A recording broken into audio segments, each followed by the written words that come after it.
Just shut up miss Afrin. ক্লাসে অতিরিক্ত কথা একদম অপছন্দ আমার। আমি তোমাকে শুধু তোমার নিজের নামটুকু জিজ্ঞেস করেছি, তোমার বাবার নাম কিংবা ওনার সম্পত্তির খতিয়ান জানতে চাইনি। So behave yourself. উজানের মতো একজন অত্যন্ত হ্যান্ডসাম কিন্তু কঠোর শিক্ষকের কাছ থেকে পুরো ক্লাসের সামনে এমন অপমানজনক ও কড়া ধমক খাবে তা ললিতা নিজের স্বপ্নেও কল্পনা করেনি। মুহূর্তের মধ্যে পুরো ক্লাসের সামনেই ললিতার অহংকারী ফর্সা মুখের রং পাল্টে গিয়ে লাল কালো হয়ে গেল। অপমানে আর রাগে তার শরীর কাঁপতে লাগলো। উজান দ্রুত ললিতার সামনে থেকে সরে গেল। সে এবার এক এক করে ক্লাসের বাকি সকল স্টুডেন্টের কাছে গিয়ে তাদের পরিচয় জেনে নিতে লাগলো। এভাবে একে একে সবার পরিচয় নেওয়া শেষ করে উজান এবার ধীর পায়ে এগিয়ে গিয়ে ঠিক মৌয়ের বেঞ্চের সামনে এসে দাঁড়ালো। ক্লাসের বাকি সব স্টুডেন্ট উজানকে সামনে আসতে দেখে সম্মানে দাঁড়িয়ে গেলেও মৌ কিন্তু নিজের জায়গা থেকে এক চুলও নড়ল না। সে আগের মতোই গাল দুটো রসগোল্লার মতো ফুলিয়ে অভিমানী মুখ করে বেঞ্চে বসে রইল। পাশে বসা মেহের তাকে কনুই দিয়ে কয়েকবার খোঁচা মেরে দাঁড়িয়ে পড়ার কথা বলল, তবুও মৌ উজানের ওপর অভিমানে একটুও শুনল না। উজান নিজের মুখে চরম গাম্ভীর্য বজায় রেখে ভরাট গলায় মৌকে উদ্দেশ্য করে প্রশ্ন করল, miss Tasfia Mou, please stand up. Mou এবার উজানের কড়া ধমক শুনে বাধ্য হয়ে দাঁড়িয়ে গেল বটে, কিন্তু সে মুখ ঘুরিয়ে অন্যদিকে তাকিয়ে রইল। উজানের চোখের দিকে একবারের জন্য তাকালো না। মৌয়ের এমন বাচ্চাদের মতো অভিমানী রাগে মুখখানা দেখে উজান নিজের মনের ভেতর এক টিলতে নিঃশব্দে হাসল। তবে ক্লাসের বাকি স্টুডেন্টরা এবার একদম ডাব ডাব করে উজানের মুখের দিকে তাকিয়ে রইল, কারণ মৌ তো এখনও নিজের মুখ ফুটে নামই বলেনি। তাহলে এই নতুন প্রফেসর প্রথম দিনই তার নাম তাসফিয়া মৌ কীভাবে নিখুঁতভাবে জানতে পারলেন, সেটাই সবার মাথায় ঢুকছিল না। উজান সবার মনের কৌতূহল টের পেয়ে কিছুটা নিচু হয়ে মেঝে থেকে মৌয়ের পড়ে থাকা ফিজিক্স বইটা করিয়ে নিল। বইয়ের প্রচ্ছদে বড় বড় অক্ষরে লেখা তাসফিয়া মৌ। উজান বইটা আলতো করে মৌয়ের বেঞ্চের ওপর রেখে ক্লাসের বাকি স্টুডেন্টদের উদ্দেশ্য করে আওড়ালো, লিসেন এভরিবডি, মিস তাসফিয়া মৌয়ের নামটা আমি নিখুঁতভাবে কীভাবে জানতে পারলাম তা এবার নিশ্চয়ই তোমরা বুঝতে পেরেছ। সো আমার মুখে থেকে ওভাবে হাঁ করে না তাকিয়ে সবাই নিজেদের সামনে বইয়ের দিকে মনোযোগ দাও। উজানের চতুর বুদ্ধি দেখে ক্লাসের সকল স্টুডেন্ট লজ্জায় মাথা নিচু করে নিল। আর ঠিক ঠিক সেই সুযোগেই উজান মইয়ের দিকে বেশ খানিকটা ঝুঁকে এসে একদম নিচু এবং ফিসফিসানি স্বরে কড়া গলায় বলে উঠল, মিসেস চৌধুরী, ক্লাস টাইম শেষ হওয়া মাত্রই সরাসরি আমার পার্সোনাল কেবিনে এসে দেখা করবেন, নয়তো কলেজের প্রথম দিনেই কিন্তু বড় রকমের পানিশমেন্ট পেতে হবে, মনে থাকে যেন। কথাটা বলেই উজান আর এক সেকেন্ডও সেখানে দাঁড়ালো না। সে ব্ল্যাকবোর্ডের সামনে এগিয়ে গিয়ে ফিজিক্সের কিছু বেসিক ম্যাথ এবং তার সূত্র বোর্ডে করাতে লাগলো। দেখতে দেখতে ক্লাসের নির্ধারিত সময় প্রায় শেষের দিকে চলে এলো। উজান সবার উদ্দেশ্যে কড়া গলায় জানালো, এভরিওয়ান, আজ যেহেতু তোমাদের সাথে আমার ফার্স্ট ক্লাস, সেই জন্য আজকে আর বেশি কিছু করাচ্ছি না। নেক্সট ক্লাসে আসার আগে বোর্ডে দেওয়া এই ম্যাথগুলো সবাই হোমওয়ার্ক হিসাবে করে নিয়ে আসবে, নয়তো ক্লাসে ঢুকতে দেওয়া হবে না। উজানের এই কড়া নির্দেশ শোনা মাত্রই ক্লাসের মাঝখানের বেঞ্চ থেকে একটা ছেলে তার ছেলের হাসি ঝুলিয়ে দাঁড়িয়ে পড়ল। সে অত্যন্ত দেমাগী সুরে বলল, পানিশমেন্ট মানে? কিসের পানিশমেন্টের কথা বলছেন স্যার? এই কলেজের হিস্ট্রিতে আজ পর্যন্ত কোনো বড় বড় টিচারও আমাদের এই সেকশনকে পানিশমেন্ট দেওয়ার কথা কল্পনাও করতে পারেনি। আর আপনি কলেজে পা রাখার কয়েক ঘন্টা হয়নি, এরই মধ্যে আমাদের পানিশমেন্ট দেওয়ার ভয় দেখাচ্ছেন। শোনেন স্যার, আমি হলাম এই এলাকার ওসি ছেলে, আমাকে এসব ফালতু ভয় দেখাবেন না, নয়তো আপনার চাকরি। ছেলেটির হুমকি মাখা কথা শেষ হওয়ার আগেই উজান বিদ্যুৎ গতিতে এগিয়ে গিয়ে ছেলেটির কলার চেপে ধরে তার গালে পরপর কয়েকটা সজোরে ঠাস ঠাস করে থাপ্পড় বসিয়ে দিল। আচমকা ক্লাসরুমে এমন একটা কাণ্ড ঘটে যাবে তা কেউ ভাবেনি। থাপ্পড় খেয়ে ওসির বক্ষে যাওয়া ছেলেটা দিয়ে জিহাদ নিজের গাল চেপে ধরে চরম ভয়ে আর আতঙ্কে কাঁপতে লাগলো। পুরো ক্লাসরুম জুড়ে এক ভয়ানক নিস্তব্ধতা নেমে এলো, যেখানে এই কলেজে জিহাদের চোখের দিকে তাকিয়ে কথা বলার সাহস কোনো সাধারণ স্টুডেন্ট বা কোনো টিচারের হতো না। সেখানেই নতুন প্রফেসর প্রথম দিনেই তাকে সবার সামনে চড় মারল। এটা ভেবেই জিহাদের রাগে গা জ্বলছিল, কিন্তু উজানের রুদ্ররূপ দেখে সে টু শব্দ করার সাহস পেল না। উজান এবার বাঘের মতো গর্জন তুলে পুরো ক্লাস কাঁপিয়ে তুলল, লিসেন টু মি কেয়ারফুলি, উজান চৌধুরী কারো বাপের কেনা গোলাম নয়। এই ক্লাসের সময়টুকু যেহেতু আমার, সো এই চারটি দেওয়ালের ভেতর সব কিছু শুধুমাত্র আমার রুলস অনুযায়ী চলবে।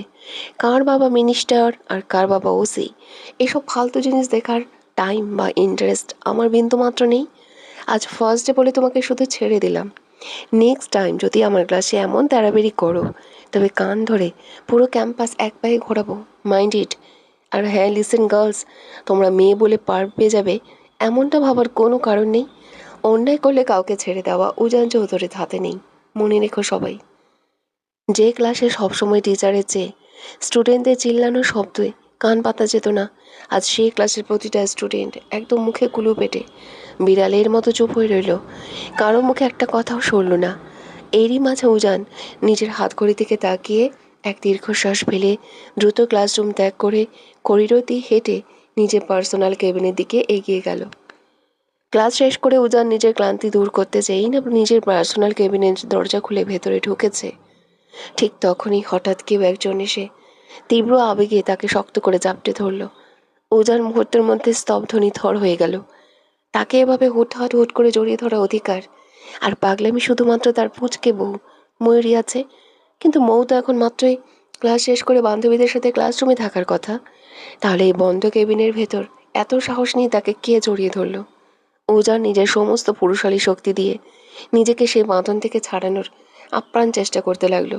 ঠিক তখনই তার কানের কাছে এক চেনা বিষাক্ত মেয়েলি কণ্ঠস্বর ভেসে এলো। উজান, কেমন আছো তুমি? এতগুলো বছর পর আজ সামনাসামনি দেখেও এভাবে চট করে ভুলে গেলে আমায়? কণ্ঠটা শোনা মাত্রই উজানের চেনা পৃথিবীর সব আলো যেন এক পলকে নিভে গেল। সে তীব্র এক ঝটকায় মেয়েটিকে নিজের শরীর থেকে দূরে সরিয়ে দিল। মেয়েটি মুখের দিকে তাকানো মাত্রই উজানের চারপাশে চেনা জগৎটা যেন স্তব্ধ হয়ে গেল। এই তো সেই শিরিন, যাকে উজান নিজের তরুণ বয়সে নিজের উদীয়মান যৌবনে প্রথম দেখার পর পাগলের মতো ভালোবেসেছিল। মেয়েটির মুখের অবয়ব এখনো ঠিক আগের মতোই আছে, চেহারায় তেমন কোনো পরিবর্তন আসেনি। তবে একসময় এই মেয়েটিকে উজান যতটা না ভালোবাসত, আজ তার চেয়ে কোটি গুণ বেশি ঘৃণা করে। যাকে নিয়ে একসময় স্কুল কলেজের গণ্ডি পেরিয়ে নিজের জীবনে ঘরণী বানানোর হাজারো রঙিন স্বপ্ন বুনত উজান, ঠিক সেই মেয়েটি একদিন উজানকে একাকী এক মাঝদরিয়ায় ফেলে তারই সবচেয়ে কাছের বন্ধুর হাত ধরে পালিয়ে গিয়ে বিয়ে করে নতুন সংসার শুরু করেছিল। আজ দীর্ঘ 14টা বছর পর তাদের আবার এভাবে সামনাসামনি দেখা হলো। উজানের বয়স যখন মাত্র 16, তখন তাদের স্কুলে নতুন ভর্তি হয়েছিল শেরিন। মেয়েটি ছিল উজানের চেয়ে 3 বছরের জুনিয়র। প্রথমে দুজনের মধ্যে বন্ধুত্ব, তারপর ধীরে ধীরে তা এক গভীর এবং অন্ধ ভালোবাসায় রূপান্তর হয়। একসাথে স্কুলের গণ্ডি পেরিয়ে যখন তারা কলেজ লাইফের শেষ প্রান্তে, ঠিক তখনই এইচএসসি পরীক্ষার মাত্র কয়েক মাস আগে শিরিন উজানেরই পরম বন্ধুর সাথে পালিয়ে গিয়ে বিয়ে করে নেয়। অথচ উজান তাকে নিজের জীবনের সবটুকু উজাড় করে ভালোবাসত। উজানের সাথে শিরিনের 4 বছরের দীর্ঘ সম্পর্ক ছিল, কিন্তু পরে উজান জানতে পারে তার আড়ালে তার বন্ধুর সাথে নাকি শিরিনের 5 বছরের গভীর সম্পর্ক ছিল। শুধুমাত্র এই একটি মেয়ের বিশ্বাসঘাতকতার জন্য উজানের সাজানো সুন্দর জীবনটা এক নিমেষে তছনছ হয়ে গিয়েছিল। সে এতটাই মানসিক আঘাত হয়েছিল যে জীবনের প্রথম পরীক্ষা এইচএসসিতে সে ফেল করে বসেছিল। তারপর বছরের পর বছর একা কেঁদে নিজেকে পুড়িয়ে সে ধীরে ধীরে মুভ অন করে আজকের সে এই স্বনামধন্য গোল্ড মেডেলিস্ট প্রফেসর উজান চৌধুরী হয়েছে। এখন সেই মেয়েটিকে তীব্র ঘৃণা করলেও মনের কোনো এক অন্ধকার কোণ থেকে তার নামটা পুরোপুরি ভুলতে পারিনি। তবে এই বিগত কয়েকটা দিন ধরে মৌ তার লাইফে আসার পর থেকে এই বিষাক্ত মেয়েটির কথা উজান যেন ভুলেই গিয়েছিল। তার মনেই থাকতো না শিরিনের কথা। উজানকে ওভাবে স্তব্ধ হয়ে দাঁড়িয়ে থাকতে দেখে শিরিন আবারও এক পা এগিয়ে এসে চোখের জল ফেলে তীব্র আবেগে উজানকে শক্ত করে জড়িয়ে ধরল। আর ঠিক সেই চরম মুখ্য মুহূর্তেই প্রফেসরের কেবিনে দরজা ঠেলে ভেতরের রুমে প্রবেশ করল মৌ। ভেতরে ঢুকেই উজান আর শিরিনকে অমন এক অতি ঘনিষ্ঠ এবং অপ্রস্তুত অবস্থায় জড়িয়ে ধরে থাকতে দেখে মৌয়ের মাথার উপর যেন আস্ত আকাশটা ভেঙে পড়ল। তার বুকের ভেতরটা এক নিমেষে হাজারটা টুকরো হয়ে গেল। যাকে সে ভালোবাসে সে এখন অন্য একটা অচেনা মেয়ের বাহুবন্ধনে আবদ্ধ। মৌয়ের চোখ দুটো মুহূর্তের মধ্যে নোনা জলে ভরে উঠল এবং আপনা আপনি দুফোঁটা অশ্রু গাল বেয়ে গড়িয়ে পড়ল মেঝেতে। উজান দরজার দিকে তাকিয়ে মৌয়ের ভাঙা চাউনি দেখে পুরোপুরি থমকে গেল। সে তড়িঘড়ি করে শিরিনকে নিজের শরীর থেকে ধাক্কা দিয়ে সরিয়ে দিতে চাইলেও কিন্তু শিরিন এবার বড্ড শক্ত করে উজানকে আঁকড়ে ধরে রাখায় উজান তাকে সরাতে ব্যর্থ হলো। আর উজানের বুকে অন্য নারীর এই অধিকার দেখা মাত্রই মৌ আর 1 সেকেন্ডও সেখানে দাঁড়িয়ে নিজের আত্মসম্মান বিলিয়ে দিল না। সে কাঁদতে কাঁদতে তড়িৎ গতিতে কেবিন ছেড়ে করিডোর দিয়ে বাইরের দিকে ছুটে চলে গেল। উজান এবার নিজের সর্বশক্তি খাটিয়ে শিরিনকে এক ঝটকায় দূরে সরিয়ে দিয়ে তার গাল বরাবর 2টো থাপ্পড় বসিয়ে দিল। উজান মুহূর্তের মধ্যেই বাঘের মতো গর্জন করে উঠল, তুই কোন সাহসে আমাকে জড়িয়ে ধরলি? শিরিন হকচকিয়ে গিয়ে কাঁপা কাঁপা গলায় বলল, উজান, তুমি আমাকে থাপ্পড় দিলে, আবার এত নোংরা ভাষায় গালি দিচ্ছ? নিজের ভালোবাসার মানুষের সাথে কেউ কি এভাবে রুড বিহেভিয়ার করে? উজান সঙ্গে সঙ্গে শিরিনের গাল 2টো শক্ত করে চেপে ধরে দাঁতের দাঁত চেপে বলল, তোর মতো উজান চৌধুরী অন্তত ভালোবাসে না। কাল লাগেনি আমি তোকে 14 বছর আগে আমার লাইফ থেকে আউট করে দিয়েছি, আর আজ এত বছর পর তুই এসে আমাকে ভালোবাসা দেখাচ্ছিস? সর। উজান আর 1 সেকেন্ডও সেখানে দাঁড়ালো না। সে দ্রুত কক্ষ থেকে বেরিয়ে মৌয়ের পিছু পিছু দৌড় দিল, কিন্তু ততক্ষণে অনেক দেরি হয়ে গিয়েছে। করিডোরের শেষ প্রান্তে মেহেরকে দাঁড়িয়ে থাকতে দেখে উজান উদগ্রীব কণ্ঠে জিজ্ঞেস করলো, মেহের, পিচ্চিটা কোথায়? ওকে দেখেছো? মৌ তো কাঁদতে কাঁদতে কলেজ গেট দিয়ে বেরিয়ে গেল। কিন্তু ভাইয়া, সরি স্যার, আপনি মৌকে এমন কি বলেছেন যে ওভাবে কাঁদতে কাঁদতে চলে গেল? আপনি কি আবার ওকে থাপ্পড় দিয়েছেন? এই মেয়ে, তোমার কি সেন্স নেই? আমি কেন ওইটুকু একটা মেয়েকে মারতে যাব? তাছাড়াও আমার বউ। উজান আর কোনো কথা না বলে বড় বড় পা ফেলে দ্রুত গেট দিয়ে বেরিয়ে গেল। তার দ্রুত চলে যাওয়ার দিকে তাকিয়ে মেহের মুগ্ধ হয়ে হাসল। অনিচ্ছায় হলেও আজ প্রথমবারের মতো উজান মৌকে নিজের বউ বলে স্বীকৃতি করল। এদিকে মৌ বাসায় ফিরে নিজের রুমে ঢুকেই একটার পর একটা জিনিস মেঝেতে ছুঁড়ে দিয়ে ভাঙতে শুরু করলো। পুরো রুম লণ্ডভণ্ড হয়ে গেছে। তার চোখ থেকে অনবরত অশ্রু গড়িয়ে পড়ছে। বাড়িতে আজ শুধু আরিফুল চৌধুরী, তুবা আর মৌসুমী চৌধুরী রয়েছেন। বাকিরা সবাই কাজে বাইরে। তুবা অনেক চেষ্টা করছে মৌকে শান্ত করার, কিন্তু মৌ তাকে নিজের ধারে কাছেও আসতে দিচ্ছে না। আরিফুল চৌধুরী আর তুবা রুমের দরজার বাইরে হতাশ হয়ে দাঁড়িয়ে আছেন। মেয়েটার হঠাৎ এমন আগ্নেয়গিরির মতো ফেটে পড়ার কারণ কেউ বুঝে উঠতে পারছে না। মৌ হাতের তালু দিয়ে চোখ মুছে ডুকরে কেঁদে উঠল। তারপর পাঁচ থেকে একটা ফুলদানি নিয়ে সজোরে ড্রেসিং টেবিলের আয়নার দিকে ছুঁড়ে মারল। ঝনঝন শব্দেই সেটা চূর্ণ বিচূর্ণ হয়ে গেল। সে চিৎকার করে বলে উঠল, থাকবো না আমি এই বাড়িতে, আমি একটুও থাকবো না, আমি কেউ ভালোবাসে না, আমি চলে যাবো এখান থেকে। ঠিক সেই মুহূর্তে উজান তড়িঘড়ি হয়ে রুমে প্রবেশ করলো। মৌয়ের কাছাকাছি আসতে সে আবারও চিৎকার করে উঠল, একদম আমার কাছে আসবেন না, আমি এই রুমের সব ভেঙে ফেলবো, কিচ্ছু রাখবো না, আর চলে যাব আমি আপনার জীবন থেকে, থাকবো না এক মুহূর্ত। উজান মৌয়ের কাছাকাছি পৌঁছাতে পারছে না, কারণ মৌ তার উপর একে একে জিনিস ছুঁড়ে মারছে। কাঁদতে কাঁদতে মৌয়ের মুখটা অনেকটা ফুলে উঠেছে। উজান নরম স্বরে বলল, প্লিজ জি, প্লিজ স্টপ, কেন এমন করছো? বললাম না আসবেন না আমার কাছে। এই বলে মৌ উজানের শখের টফিগুলো মেঝেতে আছাড় দিয়ে ভেঙে ফেলল। রুম ভর্তি এখন ভাঙ্গা কাঁচ আর ধ্বংসস্তূপ, কিন্তু উজান তবুও শান্ত। দরজার বাইরে দাঁড়িয়ে থাকা তুবা আর আরিফুল চৌধুরী হা করে তাকিয়েছেন।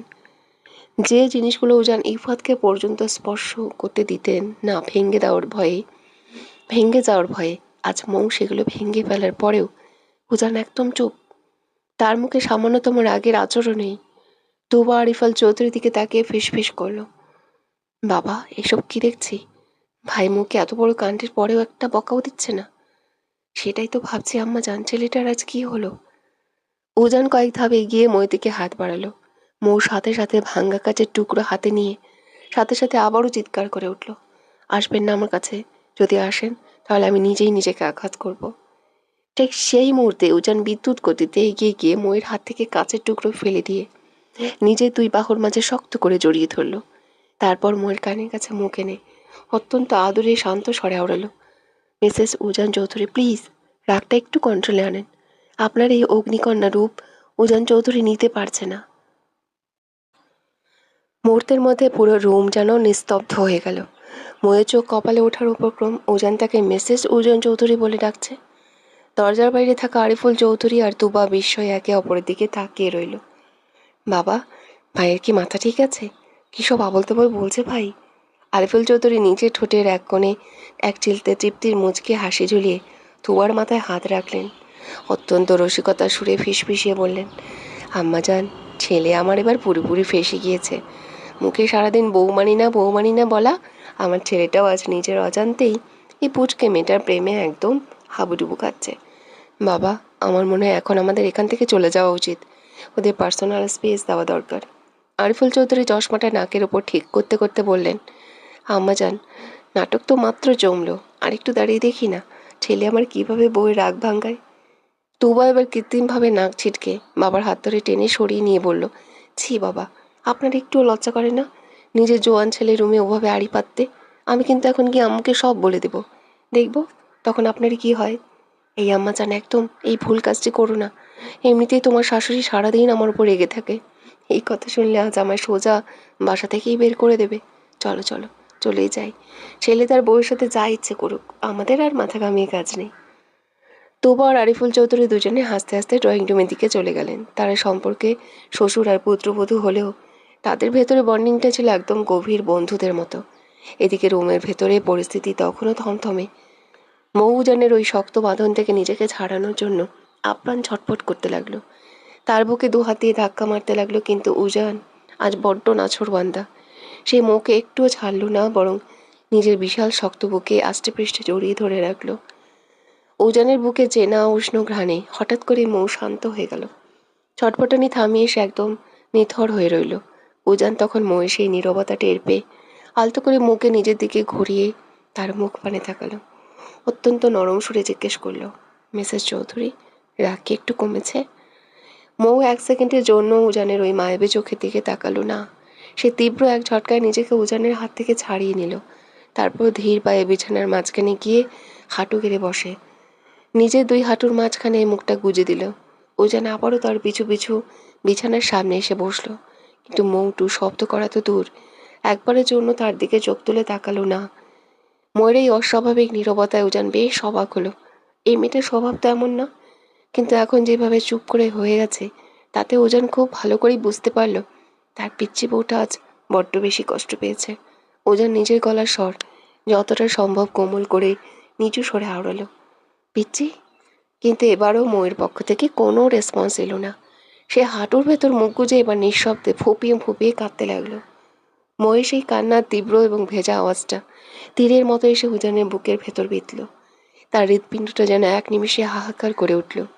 ইদানিং এই মেয়েটার মুখখানা একটু কালো হয়ে থাকলেও যেখানে উজানের বুকটা ব্যথায় টনটন করে, সেখানে আজ মেয়েটা নিজের চোখের অশ্রু ফেলছে। উজান কিছুতেই ময়ের এই কষ্ট নিতে পারছে না। উজান বার কয়েক চেষ্টা করলো ময়ের চিবুক ধরে নিজের দিকে ফেরাতে, কিন্তু বরাবরই ফলাফল শূন্য রইল। মৌ মুখ তুলল না। উজান এক তপ্ত দীর্ঘশ্বাস ফেলল। সে মনে মনে একটা কঠিন সিদ্ধান্ত নিয়ে ধীরে ধীরে কক্ষত্যাগ করল। সে বড় বড় পা ফেলে সিঁড়ি দিয়ে তরতর করে নিচে নামছে। তার চোখে মুখে তখন এক অদ্ভুত তাড়া। সদর দরজার কাছাকাছি পৌঁছাতেই ড্রয়িং রুমে বসা তুবা পেছন থেকে কৌতূহলী গলায় বলে উঠল, ভাইয়া, এত তাড়াহুড়ো করে কোথায় যাচ্ছ তুমি? উজান এক পলক পেছনে ফিরে তাকালো। তার ঠোঁটের কোণে তখন এক চিলতে মৃদু রহস্যময় হাসি। সে উত্তর দিল, মিসেস চৌধুরী বড্ড অভিমান করেছে আমার উপর, তাই তার সেই কঠিন অভিমান ভাঙানোর মেডিসিন আনতে যাচ্ছি। কথাটা বলেই উজান সদর দরজা খুলে বাইরে বেরিয়ে গেল। তুবা উজানে যাওয়ার দিকে তাকিয়ে নিজের মনেই মুচকি হাসলো। মনে মনে ভাবলো, যাক, ছেলেটার অবশেষে বোধ বুদ্ধি হচ্ছে তাহলে। প্রায় আধ ঘন্টা পর উজান দুই হাতে অনেকগুলো বড় বড় কার্টুন আর বক্স নিয়ে হন্তদন্ত হয়ে বাসায় ঢুকলো। তা দেখে ড্রয়িং রুমে বসে থাকা সবার চোখ যেন চড়ক গাছ। বিস্ময়ে সবার মুখ হা হয়ে গেল। যে উজান চৌধুরী জীবনে কখনো নিজের এক গ্লাস পানিও নিজে হাতে তুলে খায়নি, নিজের প্রয়োজনীয় জিনিসপত্র অন্যের হাত দিয়ে রুমে পাঠাতো, আজ সে নিজে এতগুলো বক্স দুই হাতে বই নিয়ে আসছে। তুবা তাকে সাহায্য করার জন্য তড়িঘড়ি করে এগিয়ে যেতে চাইলেও কিন্তু উজান এক হাত তুলে তুবাকে মাঝপথেই থামিয়ে দিল। ভাবি, তোমায় আর কষ্ট করতে হবে না। উজান চৌধুরীর জন্য এখন এইটুকু ভার বহন করা কিছুই না। মিসেস চৌধুরীকে বড্ড হার্ট করে ফেলেছি, সো তাকে মানানোর জন্য এইটুকু স্ট্রাগল তো আমাকে করতেই হবে। এই বলে উজান বড় বড় পা ফেলে সিঁড়ি বেয়ে নিজের রুমের দিকে হেঁটে গেল। রুমে ঢুকে দেখলো মৌ ঠিক সেই আগের অবস্থাতেই বিছানায় হাঁটুতে মুখ গুজে বসে আছে। মৌকে এই অবস্থায় দেখতে উজানের কলিজাটা যেন ছিঁড়ে যাচ্ছে। আজ উজানের হাতে থাকা বক্সগুলোর ভেতরে ছিল প্রচুর চকলেট, আইসক্রিম আর চিপস। এই সবকটি জিনিসই মৌর ভীষণ প্রিয়। একদিন রাতে ঘুমের ঘোরে আচ্ছন্ন অবস্থায় মৌ বিড়বিড় করে এই জিনিসগুলোর কথা বলেছিল। আর উজান সেই পুচকে বউয়ের মুখের প্রতিটা কথা নিজের মনের মণিকোঠায় গেঁথে রেখেছিল। সে মল থেকে প্রতিটা জিনিস একটা দুটো নয়, একেবারে 10টা করে বক্স কিনে এনেছে, যাতে তার এই জেদি বিচ্ছি বউটার অভিমান চোখের পলকে ধুয়ে মুছে সাফ হয়ে যায়। উজান ধীর পায়ে এগিয়ে গিয়ে সবগুলো রঙিন বক্স ঠিক মৌয়ের চোখের সামনে সাজিয়ে রাখলো। চকোলেটের চেনা সুবাস পেয়ে মৌ আচমকা চমকে চোখ তুলে তাকালো, কিন্তু পরক্ষণেই উজানের দিকে তাকিয়ে আবারও নিজের মুখটা শক্ত করে নিল। কোনো কথা বলল না। উজান বিছানায় তার একদম কাছাকাছি গিয়ে হাঁটু গেড়ে বসলো। পিচ্ছি, এই পিচ্ছি, সরি, আমার আম্মুর লক্ষ্মী বৌমা, প্লিজ এবার একটু কথা বলো, আর কখনো এমনটা হবে না, প্রমিস। মৌজানের মুখে আম্মুর লক্ষ্মী বৌমা শুনেও নিজের জেদ বজায় রাখলো। সে আগের মতোই গাল দুটো ফুলিয়ে উজানের দিকে পেছন ফিরে উল্টো হয়ে বসলো। তবে তার চোখের কোণে তখন নোনা জল চিকচিক করছে। মনে হচ্ছে একটু নাড়া পেলেই বুঝি এখনই শ্রাবণের ধারার মতো গাল বেয়ে গড়িয়ে পড়বে। উজান এবার বিছানায় সরে গিয়ে সরাসরি মৌয়ের মুখোমুখি হয়ে বসলো। মই নরম ভরসা হাত দুটো জোর করে নিজের শক্ত হাতে তালুতে ভাঁজে নিয়ে অত্যন্ত ফিসফিসিয়ে আকল স্বরে আওড়ালো, এই পিচ্ছি, এভাবে চুপ করে থেকো না প্লিজ, কথা বলো না আমার সাথে। এই দেখো, তোমার জন্য চকলেট, আইসক্রিম, চিপস সব এনেছি, তবু কি কথা বলবে না আমার সাথে? আমি তো নিজে থেকে সরি বললাম, তবুও বয়ে গাল ফুলিয়ে বসে থাকবে? বলা মাত্রই মৌ তড়িৎ গতিতে উজানের হাত থেকে নিজের হাত দুটো টেনে সরিয়ে নিল। সে নিজের বড় বড় চোখ দুটো দিয়ে উজানের দিকে রাগী দৃষ্টি নিক্ষেপ করে ঝকঝকে প্রতিবাদ করে উঠল, সরি? কিসের সরি? হ্যাঁ, আপনি কি ভেবেছেন আমাকে ওই দুটো চকলেট, আইসক্রিম আর চিপস এনে দিলেই আমি আমার সব কষ্ট ভুলে যাব? আমি আপনার সাথে জীবনেও আর কথা বলবো না। আপনি কেন ওই কলেজের শাকচুনিটাকে ওভাবে নিজের বুকের সাথে জড়িয়ে ধরেছিলেন? উজান ময়ের মুখে নিজের সাবেক প্রেমিকার নাম শাকচুন্নি শুনে আর মনের ভিতর চেপে রাখা হাসিটা ধরে রাখতে পারল না। সে ফিক করে হেসে দিল। তারপর বিদ্যুৎ গতিতে এগিয়ে গিয়ে মৌকে এক ঝটকায় কোলে তুলে নিজের মুখোমুখি বসিয়ে দিল। মৌ কিছু বুঝে ওঠার আগেই উজান তার মুখের উপর এসে পড়া এলোমেলো চুলগুলো আলতো করে সরিয়ে দিল। বিছানার পাশ থেকে একটা ক্লিপ নিয়ে পরম যত্নে ময়ের চুলগুলো উঁচু করে একটা সুন্দর খোপা বেঁধে দিল। খোপা বাঁধা শেষ করে উজান ময়ের নাকের ডগায় একটা মৃদু টোকা দিয়ে বলল, পিচ্ছি, ইদানিং তুমি কিন্তু বড্ড অলস হয়ে যাচ্ছ। এত সুন্দর সিল্কি চুলগুলো 12টা বাজিয়েছ কোন সাহসে শুনি? রোজ সকালে আমি নিজে তোমার এই চুলগুলো বেঁধে দিই, তবুও একটু চুলগুলো ক্লিন রাখতে পারো না? নাকি এখন থেকে তোমার চুল ক্লিন করার দায়িত্ব আমাকে নিতে হবে? উজানের এই বেমাক্কা বক্কা আর চতুরতা দেখে রাগে আরও লাল হয়ে গেল। সে উজানের কোল থেকে নেমে বুক লক্ষ্য করে নিজের ছোট ছোট হাত দিয়ে দুটো কিল বসিয়ে দিয়ে বলল, আপনি অনেক খারাপ। আপনি আমার অভিমান না ভাঙিয়ে উল্টো এখন আমাকেই অলস বলে বকা দিচ্ছেন। থাকবো না আমি আপনার সাথে, চলেই যাব আমি এখান থেকে। থাকতে পারবে আমায় ছাড়া? থাকতে পারবো না বলেই তো এমন করছেন। যেদিন সত্যি সত্যি চলে যাব সেদিন ঠিকই বুঝবেন। উজান তার প্রত্যুত্তরে আর কোনো কথা বলল না। সে জানে এই পিচ্চিটাকে মুখের কথায় শান্ত করা যাবে না। উজান বেশ কিছু সময় গভীর চোখে ময়ূরের নিষ্পাপ মুখখানার দিকে তাকিয়ে রইল। তারপর বিছানায় রাখা বক্সগুলো থেকে ময়ূর সবচেয়ে প্রিয় চকলেট আইসক্রিম বের করলো। তারপর আইসক্রিমটা একদম ময়ূর মুখের সামনে ধরল। প্রিয় আইসক্রিম চোখের সামনে দেখা মাত্রই ময়ূর ঠোঁটের কোণে এক চিলতে মিষ্টি হাসি ফুটে উঠতে চাইল। তবে সে পরক্ষণে নিজেকে সামলে নিয়ে নিজের জেদ বজায় রাখলো। আইসক্রিমটা নিজের হাতে নিল না। উজান ময়ূর এই কাণ্ড দেখে মনে মনে নিঃশব্দে হাসল। মৌ যদিও তার উপর অভিমান করে মুখটা অন্যদিকে ঘুরিয়ে রইল, কিন্তু আইসক্রিমের চেনা সুবাস পেয়ে ইতিমধ্যে তার জিভে জল চলে এসেছে। ময়ের এই লোভ সামলানোর চেষ্টা দেখে উজান এবার খানিকটা তার কানের কাছে ঝুঁকে পড়ল। অত্যন্ত নিচু ফিসফিসানি স্বরে আওড়ালো, কি হলো মিসেস চৌধুরী? আপনি কি নিজে থেকে এটা খাবেন, না আমি নিজেই? উজানের কথা শেষ হওয়ার আগেই তড়িৎ গতিতে উজানের হাত থেকে আইসক্রিমটা কেড়ে নিল মৌ। তারপর মুখ বাঁকিয়ে নিজের মনেই গপ গপ করে আইসক্রিম খেতে লাগলো। উজান এবার শব্দ করে হেসে দিল। মৌ উজানের হাসির দিকে পাত্তা না দিয়ে চোখ মুখ কুঁচকে পরম তৃপ্তিতে আইসক্রিম খাওয়ায় ব্যস্ত হয়ে পড়ল। তবে পুরোটা সময় উজান কিন্তু এক পলকের জন্য চোখ সরালো না। তার এই গভীর দৃষ্টিটা স্থির হয়ে লেপ্টে রইল কেবলই তার এই অবুঝ পিচ্চি বউটার ওপর। হঠাৎ মৌ বলে ওঠে, লাভ ইউ প্রফেসর সাহেব। উজান মৌর দিকে তাকিয়ে মুচকি হাসলো। তার কপালে লেপ্টে থাকা চুলগুলো আলতো হাতে সরিয়ে দিয়ে ফু দিল। মৌ আইসক্রিম খেতে খেতে এক পলক তাকালো। অতঃপর উজান ভ্রুযুগল কুচকে জিজ্ঞেস করলো, চকলেট, আইসক্রিম, চিপস এনে দেওয়ার জন্য বললে? মৌ খিলখিল করে হাসলো। ঠোঁটের চারদিকে লেগে থাকার আইসক্রিম উজানের শার্টে মুছে উত্তর দিল, হুম। হায় আল্লাহ, এই মেয়ে দেখি সামান্য চকলেট আইসক্রিমের জন্যও ভালোবাসি বলে। এই পচা বর, আমি একদমই চকলেট আইসক্রিম জন্য ভালোবাসা বলিনি। আমার ক্রাশ বর এতগুলো চকলেট আইসক্রিম চিপস এনে দিয়েছে বলে তাকেই বলেছি। আমি আপনার মতো লুচু নই যে বিয়ের আগেই ফষ্টি নষ্টি করি। উজানের মুখটা এক নিমেষে বেলুনের মতো চুপসে গেল। সে মনে মনে এক দীর্ঘশ্বাস ফেলে ভাবল, এই মেয়েটাকে নিয়ে আর পারা যায় না। সবসময় এক অক্ষর বেশি না বললে যেন এর পেটের ভাত হজম হয় না।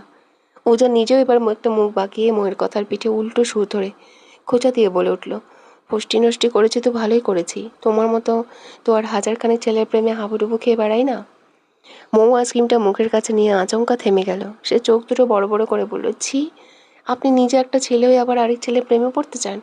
ঘরে আমার মতো এত সুন্দর অপ্সরা বউ থাকতেও নজরটা এত খারাপ কেন আপনার শুনি? নাকি আপনি আসলে একজন... ময়ের মুখের ওই মারাত্মক বাকি কথা শেষ হওয়ার আগেই উজান রীতিমতো বিষম খেয়ে চেঁচিয়ে উঠল, just shut up Mrs Chowdhury. তোমায় কি আমি এত চকলেট, এত আইসক্রিম আর চিপসের পাহাড় এনে দিয়েছি আমার সামনে বসে বসে আমারই মুখে মুখে এভাবে তর্ক করার জন্য? মৌ এক ভেঙচি কেটে বলল, সত্যি কথা শুনলে তো সবার গায়ে একটু জ্বালা ধরবেই, এটাই স্বাভাবিক। আর শোনেন মিস্টার কাটাস, আপনি মোটেও এই এত কিছু আমায় এনে দেননি। আপনি তো আমার সবার সামনে নিজের বউ বলে স্বীকারই করতে চান না। এগুলো সব আমার ওই ড্যাশিং আর ক্রাশ বর উজান চৌধুরী এনে দিয়েছে আমায়। আর আমি শুধু আমার বরের কথাই শুনবো। আপনার মতো খাটাস লোকের এখানে কোনো দরকার নেই। উজান নিজের না কুচকে চরম বিরক্তি নিয়ে তাকালো। ফাজিল মেয়ে একটা।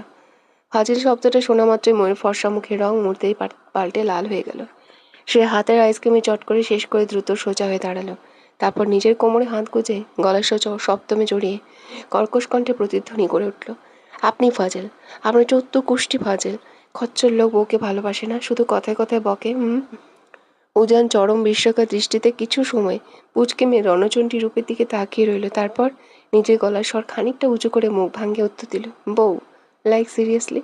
তুমি বউ নও, বউ নামের অ্যাটম বোমা। হ্যাঁ, এখন তো আমাকে অ্যাটম বোমা মনে হবে। ঘরে এত সুন্দর বউ থাকতে বাইরে ফষ্টি নষ্টি করতে পারেন কি না? উজান তাতে দাঁত চেপে বলে ওঠে, এই ইডিয়েট, তোমার মনে হয় উজান চৌধুরী সত্যি সত্যি বাসার বাইরে ফষ্টি নষ্টি করে? আপনি কি শুধু নষ্টি ফষ্টি করেন, সাথে নারীদের সঙ্গে ঘেঁষাঘেঁষিও করতে পারেন? তাই এখন বউকে তিতা লাগছে। উজান নিজের কপাল কুঁচকে তাকালো, তারপর নিচু স্বরে জিজ্ঞেস করলো, হোয়াট? একটা মেয়ের বয়ফ্রেন্ড বা প্রেমিককে যদি বলা হয় তাহলে সেই হিসেবে আপনার ওই শিরিন পেতনি একটা আসতো। উজানের মুখ দিয়ে আর কোনো কথা সরল না। সে শুধু একটা তপ্ত দীর্ঘশ্বাস ফেলল। মৌ সঙ্গে সঙ্গে আবারও একটা মুখ ভাঙালো। উজান নিজের ভেতরে সমস্ত রাগ ভুলে এবার নিঃশব্দে হেসে বিছানা থেকে উঠে দাঁড়ালো। চলো চলো যেতে হাঁটতে লাগলো। ঠিক তখনই কিছু একটা মনে পড়তে সে তড়িঘড়ি মৌয়ের দিকে ঝুঁকে পড়ল। এই পিচ্ছি, ওয়েট ওয়েট। মৌ উজানের এই আচমকা গলার আওয়াজে আর ঝড়ের গতিতে এগিয়ে আসায় ভয় কেঁপে উঠল। তবে পরক্ষণে নিজেকে সামলে নিয়ে উজান কিছু বুঝে ওঠার আগেই তার শক্ত হাতের কবজিতে নিজের ধারালো দাঁত দিয়ে কষে এক কামড় বসিয়ে দিল। উজান আউজ করে নিজের হাতটা টেনে নিল। মৌ সঙ্গে সঙ্গে দাঁত কটমট করে বলে, খচ্চর লোক একটা, এভাবে হুটহাট চিল্লাচিল্লি করে আমার ভয় পাই একদম মেরে ফেলতে চান? উজান নিজের হাতের কামড়ে দাগটার দিকে তাকিয়ে ফু দিতে দিতে বলল, ফাজিল কেমন করে কামড় দিল, ইস কি ব্যথা! আর তুমি আবার ভয় পাও নাকি? আমি তো জানতাম এই দুনিয়ায় তুমি একাই সবার ভয়ের একমাত্র কারণ। কথাটা শেষ হতেই মৌ নিজের বড় বড় চোখ দুটো আরো তীক্ষ্ণ করে উজানের দিকে তাকালো। মুহূর্তের মধ্যে রাগে মৌয়ের পুরো মুখটা একদম লাল টকটকে রক্তবর্ণ ধারণ করলো। বউয়ের এই রাগে চাহনি দেখে উজান এবার নিজের গলা খাকারি দিয়ে অত্যন্ত মিনমিন স্বরে বিড়বিড় করে আওড়ালো, এমন করে তাকাও কেন, ভয় লাগে তো? মৌ এবারও কোনো কথা না বলে একদম ড্যাব ড্যাব করে উজানের চোখের দিকে তাকিয়ে রইল। তা দেখে উজান নিজের চোখ দুটো ছোট ছোট করে নিল, মাথাটা খানিকটা নিচু করে ফিস ফিস করে, অগ্নিকন্যা, প্লিজ এমন করে তাকিও না, সত্যি সত্যি আমার ভয় লাগছে। বাই দ্য ওয়ে, একটা কথা বলো তো, তুমি কিভাবে জানলে জড়িয়ে ধরা মেয়েটি শিরিন? মৌ নিজের ঠোঁট উল্টে বলল, কেন জানবো না, আপনার ওই ফোন থেকে জেনেছি। উজান এবার আকাশ থেকে পড়ার মতো চমকে ওঠে, হোয়াট? তুমি আমার ফোন ঘেটেছ? তুমি কখন আমার ফোন ঘাঁটলে? মৌ এবার বিছানার উপর একদম টান টান হয়ে দাঁড়িয়ে উজানের মুখোমুখি হলো। বিছানায় দাঁড়ানোর কারণে আজ সে উচ্চতায় ঠিক উজানের সমকক্ষ হয়েছে, নয়তো মেঝেতে দাঁড়ালে সে বড়জোর উজানের চওড়া বুক অবধি পৌঁছাতে পারে। মৌ নিজের ঠোঁটের কোণে এক রহস্যময়ী বিজয় হাসি ঝুলিয়ে রাখল। আপনার ওই ফোন তো বাসরাতে ঠিক পরে তিনি পুরো ঘেটে তছনছ করে ফেলেছি আমি। আপনার কপালটা বড্ড ভালো যে ওই পেতনি শিরিনের কোনো ছবি আপনার গ্যালারিতে ছিল না, নয়তো সেই দিনই আপনাকে কোরবানি দিয়ে দিতাম। খুব ভালো করে মনে রাখবেন মিস্টার প্রফেসর, আপনি এখন আমার বর। আমার বর হয়ে যদি অন্য কোনো নারীর দিকে চোখ তুলে তাকান বা ফ্লার্ট করেন, তবে আপনার ওই সুন্দর চোখ দুটো আমি নিজে টেনে উপড়ে ফেলবো, আর সাথে ওই মেয়েটাকে একদম খুন করে ফেলবো। মুহূর্তের মধ্যে উজান এক হ্যাঁচকা টানে মৌকে বিছানা থেকে নিজের শক্ত চওড়া বুকের উপর টেনে নিল। আচমকা এই কাণ্ডে মৌ বড্ড ভয় পেয়ে নিজের চোখ মুখ শক্ত করে খিচে বন্ধ করে ফেলল। হুট করে যখন সে অনুভব করলো কারো অত্যন্ত তপ্ত আর ভারী দীর্ঘশ্বাস তার মুখের উপর আছড়ে পড়ছে, তখন সে নিজের চোখ দুটো পিটপিট করে মেলল। চোখ খুলেই দেখলো উজান তার মুখের এতটাই কাছে ঝুঁকে আছে যে দুজনের নাকের ডগা প্রায় ছুঁই ছুঁই। উজানের অতর্কিত ঘনিষ্ঠতা দেখে মোয়ের বুকের ভেতর হৃৎপিণ্ড তো যেন বিদ্যুৎ গতিতে লাফাচ্ছে। উজান মোয়ের চোখের দিকে গভীর দৃষ্টি রেখে হুট করেই এক চিলতে বাঁকা হেসে বলে উঠল, তা কয়জনকে মারবেন মিসেস চৌধুরী? আপনার এই হ্যান্ডসাম বরকে যে অনেক মেয়ে নিজের করে যায়। মৌ এবার এক মুহূর্ত দেরি করলো না। সে উজানের কলারটা নিজের ছোট ছোট হাত দিয়ে শক্ত করে চেপে ধরে অত্যন্ত দৃঢ় এবং জেদি গলায় উত্তর দিল, যে কয়জনই আপনাকে চাক না কেন আমি তাদের সবাইকে খুন করব। খুব ভালো করে শুনে রাখুন মিস্টার প্রফেসর, এই মিসেস উজান চৌধুরী নিজের ব্যবহারের একটা সামান্য সুতো কখনো কারোর সাথে শেয়ার করে না। সেখানে আপনাকে তো অন্য কারোর সাথে শেয়ার করার কোনো প্রশ্নই ওঠে না। আপনি শুধু আমার, আর শুধুই আমারই থাকবেন। বুঝতে পেরেছেন? পুচকে বউয়ের মুখে এই প্রথম এমন স্পষ্ট আর তীব্র অধিকার প্রতি স্বীকারোক্তি শুনে উজান নিঃশব্দে হাসল। তার বুকের ভেতর এক অন্যরকম ভালো লাগা ছুঁয়ে গেল। সে আলতো করে মুখে নিজের বুক থেকে ছেড়ে দিলেও কোনো কথা না বাড়িয়ে শান্ত পায়ে কক্ষ ত্যাগ করল। উজান রুম থেকে বেরিয়ে যেতেই মৌ নিজের বিছানায় ধপাস করে বসে নিজের মনেই খিলখিল করে হেসে উঠল।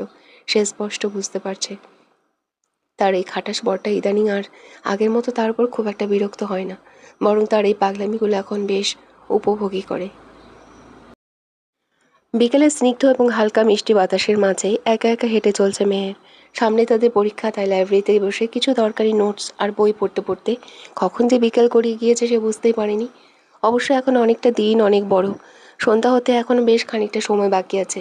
কাঁধে ভারী কলেজের ব্যাগটা ঝুলিয়ে সে ক্লান্তি ভরা পায়ে ধীরে ধীরে পিচে চলা রাস্তা দিয়ে হেঁটেই চলছে।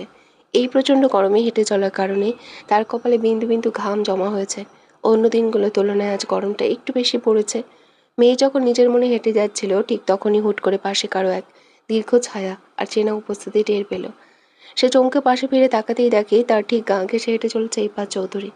ইফাতকে এই অসময়ে হুট করে নিজের ঠিক পাশে দেখতে পেয়ে মেয়ের চোখ দুটো বিস্ময়ে বড় বড় হয়ে গেল। ইফাত মেয়ের ওই থতমত খেয়ে যাওয়া মুখটা দেখেই ঠোঁটের কোণে এক মুচকে হাসি ঝোলালো। তারপর মেয়ের কিছু বুঝে ওঠার আগেই চোখের পলকে তার কাঁধ থেকে ভারী ব্যাগটা নিজের হাতে টেনে নিল। অতঃপর মেয়ের পায়ে পা মিলিয়ে একদম তালে তাল মিলিয়ে হাঁটতে লাগলো। মেয়ে চরম অস্বস্তিতে পড়ে এদিক ওদিক তাকিয়ে তোতলামি কণ্ঠে বলে উঠল, আপনি এখানে? আর আমার ব্যাগ এভাবে আপনাকে নিয়ে যেতে হবে না, আমি নিজেই নিজের ব্যাগ ক্যারি করতে পারবো, দিন ওটা। ইফাত মেয়ের কথা শুনে সাথে সাথে মাঝ রাস্তায় থমকে দাঁড়িয়ে গেল। সে নিজে জোড়া ভ্রু কুঁচকে গম্ভীর কণ্ঠে জিজ্ঞেস করলো, এই যে মিস মেহের, আমি তোমার চেয়ে বয়সে বড় নাকি তুমি আমার চেয়ে বড়? মেয়ের মাথা নিচু করে আমতা আমতা করে বলল, আপনি বড়। গুড, তাহলে আমি যা বলবো ঠিক তুমি তাই করবে, কোনো তর্ক করবে না, চুপচাপ হাঁটো হাঁটো। ইফাত আবার হাঁটতে শুরু করে আলতো হেসে বলল, আরেকটা গুড নিউজ শুনলে? শোনাবো? আমি কিন্তু এখন থেকে নিয়মিত বাবার সাথে অফিসে যাব। আজকেও গিয়েছিলাম। প্রথম দিন তো তাই কাজগুলো বুঝতে একটু কষ্ট হয়েছে, তবে ধীরে ধীরে সব ঠিক হয়ে যাবে, কি বলো? মেয়ের নিজের শুকনো ঢোক গিলে অত্যন্ত নির্লিপ্ত গলায় উত্তর দিল, সেটা আমাকে কেন বলছেন?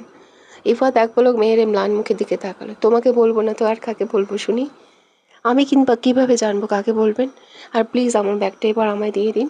ভাই আমাকে বলে দিয়েছে রাস্তায় চেনা অচেনা কোনো ছেলের সাথে যেন বেশি কথা না বলি। এক মুহূর্ত ব্যাগটা নিজের কাছে রাখলো না ইফাত। সে সজোরে মেয়ের হাতে তার ব্যাগটা ধরিয়ে দিল। তবে মেয়ের এই রুক্ষ উত্তর শুনে ইফাতের মনটা একটুও খুশি হলো না, বরং তার পুরো মুখটা কালো হয়ে গেল। মেয়েটা তাদের বাসা থেকে নিজেদের বাড়িতে চলে আসার পর থেকে কেন যেন আবারও কেমন জানি চেঞ্জ হয়ে গিয়েছে। অথচ ওই কয়েকটা দিন যখন সে তাদের বাড়িতে ছিল তখন কত সুন্দর করে হেসে হেসে ইফাতের সাথে কথা বলতো, কিন্তু এখন তার আচরণ একদম ভিন্ন, পুরোপুরি অচেনা। সে আজ সকাল থেকে মেয়েরকে কম করে হলো 20 থেকে 30 বার ফোন করেছে, অথচ মেয়ের একটা ফোনও রিসিভ করেনি। কেন মেয়েটা তার সাথে এমন অদ্ভুত আচরণ করছে? ইফাত কিছুতেই তার সমীকরণ মেলাতে পারছে না। ইফাত একটু এগিয়ে গিয়ে মৃদু কণ্ঠে ডাকলো, ফুলকন্যা।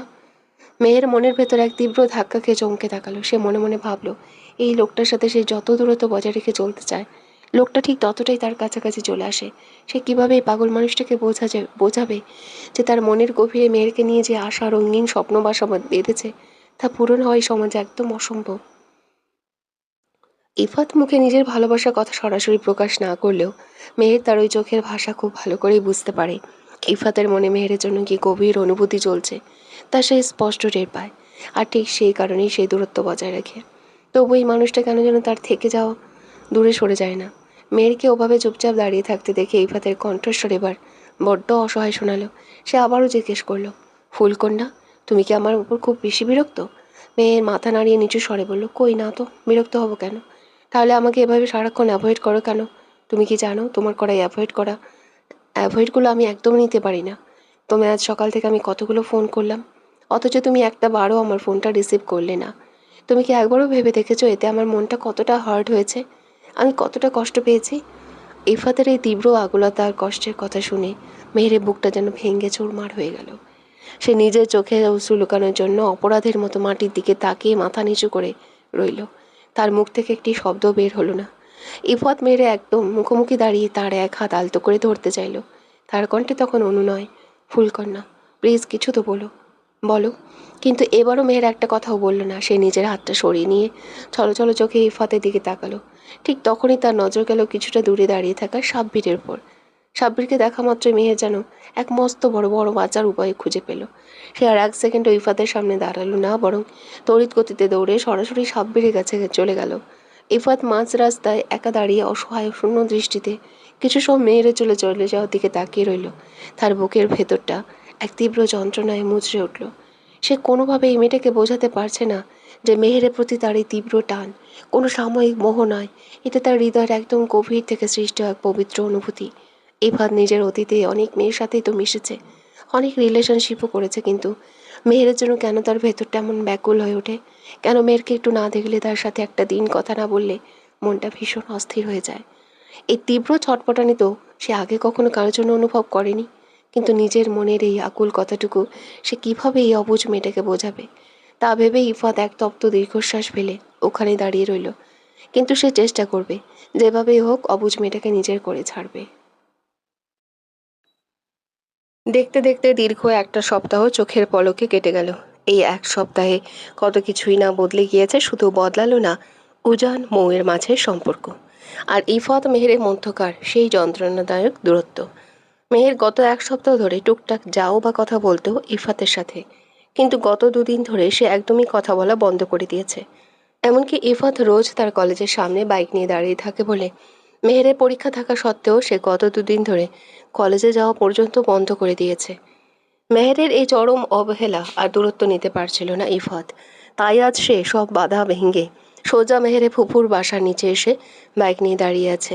প্রায় 1 ঘন্টা পার হয়ে গেলেও মেহেরের এক পলক দেখার সৌভাগ্য তার হচ্ছিল না। ঠিক তখনই দোতলার বারান্দায় এক হাতে গরম কফির মগ আর অন্য হাতে একটা বই নিয়ে এসে দাঁড়ালো মেহের। সে ছোটবেলা থেকেই ভীষণ বইপ্রেমী। বিশেষ করে বৃষ্টির দিনে কফির মগে চুমুক দিতে দিতে বারান্দায় বসে বই পড়া আর ঝিরঝির বৃষ্টি দেখা তার জীবনের অন্যতম প্রিয় একটা ভালো লাগা। এখন যেহেতু একদম শেষ বিকেল, এই সময় প্রতিদিন মেহেরে ফুপা ফুপি সবাই ড্রয়িং রুমে বসে চা গল্প করেন। কিন্তু আজ সারাদিন ধরে হওয়া ঝিরঝিরে মিষ্টি বৃষ্টির কারণে আবহাওয়া বড্ড ঠান্ডা, তাই বাড়ির সবাই এখন গভীর ঘুমে আচ্ছন্ন। মেহের বারান্দার গ্রিলে হাত দিয়ে নিচের দিকে তাকাতে আচমকা তার নিজের বাড়ির সামনে ভর বৃষ্টির মাঝে ইফাতকে ওভাবে বাইকের ওপর নিথর হয়ে বসে থাকতে দেখে চমকে উঠল। ঠিক তখনই আকাশে মেঘ ডাকলো এবং বৃষ্টির বেগ কিছুটা বাড়তে শুরু করলো। মেয়ে দোতলার বারান্দা থেকে চারপাশ দেখে নিয়ে অত্যন্ত নিচু ব্যাকুল স্বরে ডাকলো, এই যে শুনছেন, এই ভর বৃষ্টির মধ্যে ওখানে এভাবে কেন দাঁড়িয়ে আছেন? কিন্তু ইফাত মেহেরের কথার কোনো উত্তর দিল না। সে নিজের বাইকের হ্যান্ডেলে গালে হাত দিয়ে ঠিক আগের মতোই এক দৃষ্টিতে দোতলার বারান্দার দিকে তাকিয়ে রইল। মেয়ের ওপর থেকে আরও বার কয়েক তাকে ডাকলো, তবু ইফাত যেন কানেই তুলল না। মেয়ের আর কোনো উপায় না পেয়ে নিজের কফির মগ আর বইটা টেবিলে রেখে পা টিপে টিপে সিঁড়ি বেয়ে ধীরে ধীরে নিচে নেমে এলো।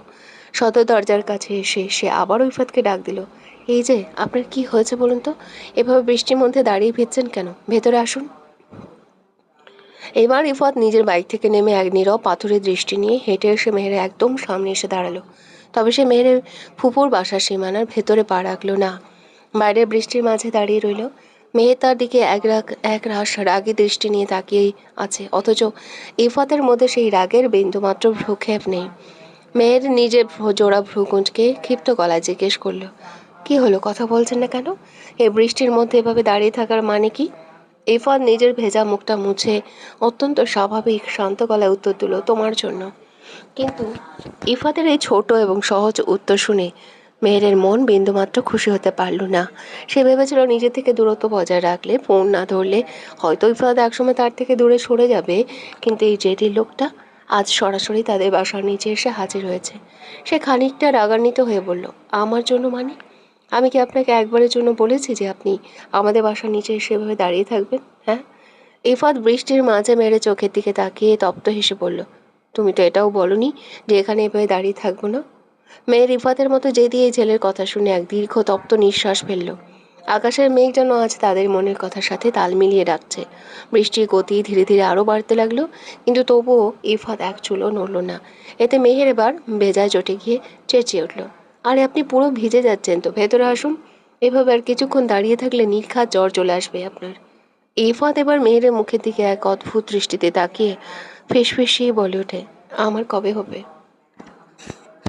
ইফাতের এই কথার আগাগোড়া কিছুই মাথায় ঢুকলো না মেয়েদের। সে কপাল কুঁচকে অবাক হয়ে জিজ্ঞেস করলো, কি বললেন?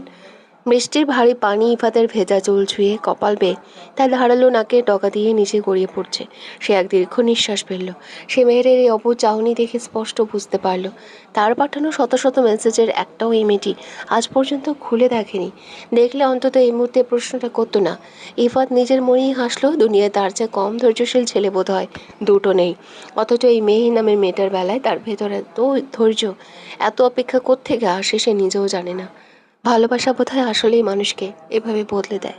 ইফাত এবার নিজের ভেজা চোখ দুটো সোজা তুলে মেয়ের চোখের মণিকোঠায় স্থির করলো। পরম আকুলতা ভালোবাসায় মাখানো কণ্ঠে এক নিঃশ্বাসে বলে উঠল, ভীষণ ভালোবাসি তোমায় ভুলকন্যা। ইফাতের মুখ থেকে এই একটা শব্দ শোনা মাত্রই মেয়ের পায়ের তলার মাটি যেন এক নিমিষে সরে গেল। সে পুরো স্তব্ধ নিথর হয়ে দাঁড়িয়ে রইল। সে নিজের স্বপ্নেও কখনো ইফাতের কাছ থেকে এত বড় একটা প্রশ্নের মুখোমুখি হবে তা আশা করেনি। সে ভেবেছিল কোনো এক দূর ভবিষ্যতে হয়তো এমন পরিস্থিতির সৃষ্টি হতে পারে, কিন্তু সেই কাঙ্ক্ষিত ভয়ানক দিনটি যে এত তাড়াতাড়ি আসবে তা মেয়ের কল্পনারও বাইরে ছিল। সে নিজের শুকনো রোগ গিলিয়ে মনের ভেতরে তীব্র কাঁপনটা লুকিয়ে মুখখানা যতটা সম্ভব শক্ত কঠিন করে বলল, কি বললেন আপনি? ইফাত এবার মেহেরের এক হাত নিজের ভেজা হাতের মুঠোয় নিয়ে পরম আকুতিতে নিয়ে আওড়ায়, তোমায় আমি প্রেমিকা নয়, বউ করে ঘরে তুলতে চাই ফুলকন্যা, বিয়ে করবে আমায়? ইফাতের এই সরাসরি বিয়েদের প্রস্তাবে মেরে বুকের ভেতরটা যেন এক মস্ত বড় ভূমিকম্পে কেঁপে উঠল। তার শরীরে আর দাঁড়িয়ে থাকার মতো কোনো শক্তি অবশিষ্ট রইল না। এই কাঙ্ক্ষিত প্রশ্নের উত্তর সে কী দেবে আজ কিছুতেই ভেবে পেল না সে। তার নিজের অতীতের সেই অন্ধকার অতীত, সমাজের সেই চাবুক আর নিজের কলঙ্কের কথা এক নিমিষে তার চোখের সামনে ভেসে উঠল। সে নিজের চোখে জলটুকু কোনো মতে চেপে রেখে আমতা আমতা করে কাঁপা গলায় বলল, আপনি আপনি যেটা চাচ্ছেন সেটা কোনো দিন পসিবল নয়, তাই চলে যান এখান থেকে, আর কোনো দিন আসবেন আমার সামনে। এই বলে ইফাতের মুখের সামনে মেহের দরজা আটকে দিল। ইফাত কিছু সময় সেভাবেই তাকিয়ে রইল। সে কিভাবে বাঁচবে মেয়েটাকে ছাড়া? মেয়েটা কি কোনোদিন বুঝবে না তার গভীর ভালোবাসা? প্রফেসর সাহেব, I love you so much. পড়া টেবিলের খাতার উপর দুই হাত রেখে নিজের চিবুকটা ঠেকিয়ে হুট করে অত্যন্ত মিষ্টি সুরে উজানের দিকে তাকিয়ে কথাটা বলে উঠল মৌ। উজান তখন হাতে কলম নিয়ে অত্যন্ত মনোযোগ দিয়ে ফিজিক্সের একটা ম্যাথ মৌকে বোঝাচ্ছিল। মৌর মুখ থেকে এমন অসময়ে রোমান্টিক বাণী শুনে উজান নিজের হাতের কলমটা টেবিলের উপর খটাস করে রেখে দিল। তারপর চোখ দুটো বড় বড় করে কড়া গলায় ধমকে উঠল, থাপ্পড় দিয়ে তোমার সব কটা দাঁত ভেঙে দেবো বেয়াদব মেয়ে। দিন দিন ফাজিল হয়ে যাচ্ছ। পড়ার সময় এসব হাজাইরা ফালতু কথা তোমার ওই পুচকে মাথায় আসে কি করে? হ্যাঁ, চুপচাপ যে ম্যাথটা করাচ্ছে ওটাতে মনোযোগ দাও। উজানের এমন রাগান্বিত ধমক খেয়ে মৌ নিজের মুখটা বেলুনের মতো চট করে চুপসে নিল। পড়াশোনা জিনিসটা তার ছোটবেলা থেকেই বরাবরই চরম অপছন্দের। সে তো মনে মনে ভেবেছিল যখন বিয়েটা হয়েই গেছে তখন অন্তত এই খাতা কলমের অত্যাচার থেকে চিরকালের মতো মুক্তি পাবে। কিন্তু এখন তো দেখছে পুরো উল্টো পুরাণ। খোদ বরের কাছে প্রতিদিন রাতে তাকে টিউশনি পড়তে হচ্ছে। উজান প্রায় ঘন্টা খানিক ধরে মৌকে একটা মাত্র ম্যাথ বোঝানোর আপ্রাণ চেষ্টা করছে, কিন্তু এই অবুঝ মেয়েটার মাথায় ফিজিক্সের সূত্র যেন কিছুতেই ঢুকতে চাইছে না। এই নিয়ে উজান যতবার বকাঝকা করছে মৌ ততবারই উল্টো কোনো না কোনো কথা বলে উজানকে আরও রাগিয়ে তুলছে। মৌ এবার নিজের একটা ফর্সাকাল উজানের দিকে বাড়িয়ে দিয়ে সবকটা দাঁত গেলিয়ে হেসে বলল, এই যে থাপ্পড় দিতে চাইলেন না, নেন দেন থাপ্পড়। তবে আমার একটা শর্ত আছে, থাপ্পড় দেওয়ার পর কিন্তু আমাকে জড়িয়ে ধরে ভালোবাসি বলতে হবে। উজান নিজের কপালে হাত দিয়ে একটা দীর্ঘশ্বাস ফেলল। সে গলার স্বর কিছুটা নরম করে বলল, প্লিজ পিচ্ছি, আর ফাজলামো না করে একটুখানি পড়াশোনা নিয়ে সিরিয়াস হতো। তোমার সামনে পরীক্ষা, এমন অবস্থা হলে ভালো রেজাল্ট তো দূর, তুমি পরীক্ষায় টেনে টুনে পাশ করতে পারবে কি না তা নিয়েই আমার ঘোর সন্দেহ আছে। মৌ নিজের ঠোঁট উল্টে পড়ল, আমার কোনো দরকার নেই পরীক্ষায় পাশ করার। দুদিন পর আপনার বাচ্চা মা হয়ে আপনার ঘর সংসার বাচ্চা কাচ্চা সামলে তাদের ঠিক মতো মানুষ করতে পারলেই আমার জীবন ধন্য। ফিজিক্সের সূত্র দিয়ে আমার কি হবে শুনি? ময়ের মুখে এতটুকু বয়সে সরাসরি বাচ্চা কাচ্চা মানুষ করার কথা শুনে উজান এবার চরম বিষম খেলো। সে নিজের চোখ রাঙিয়ে টেবিল ছেড়ে উঠে দাঁড়িয়ে যায়।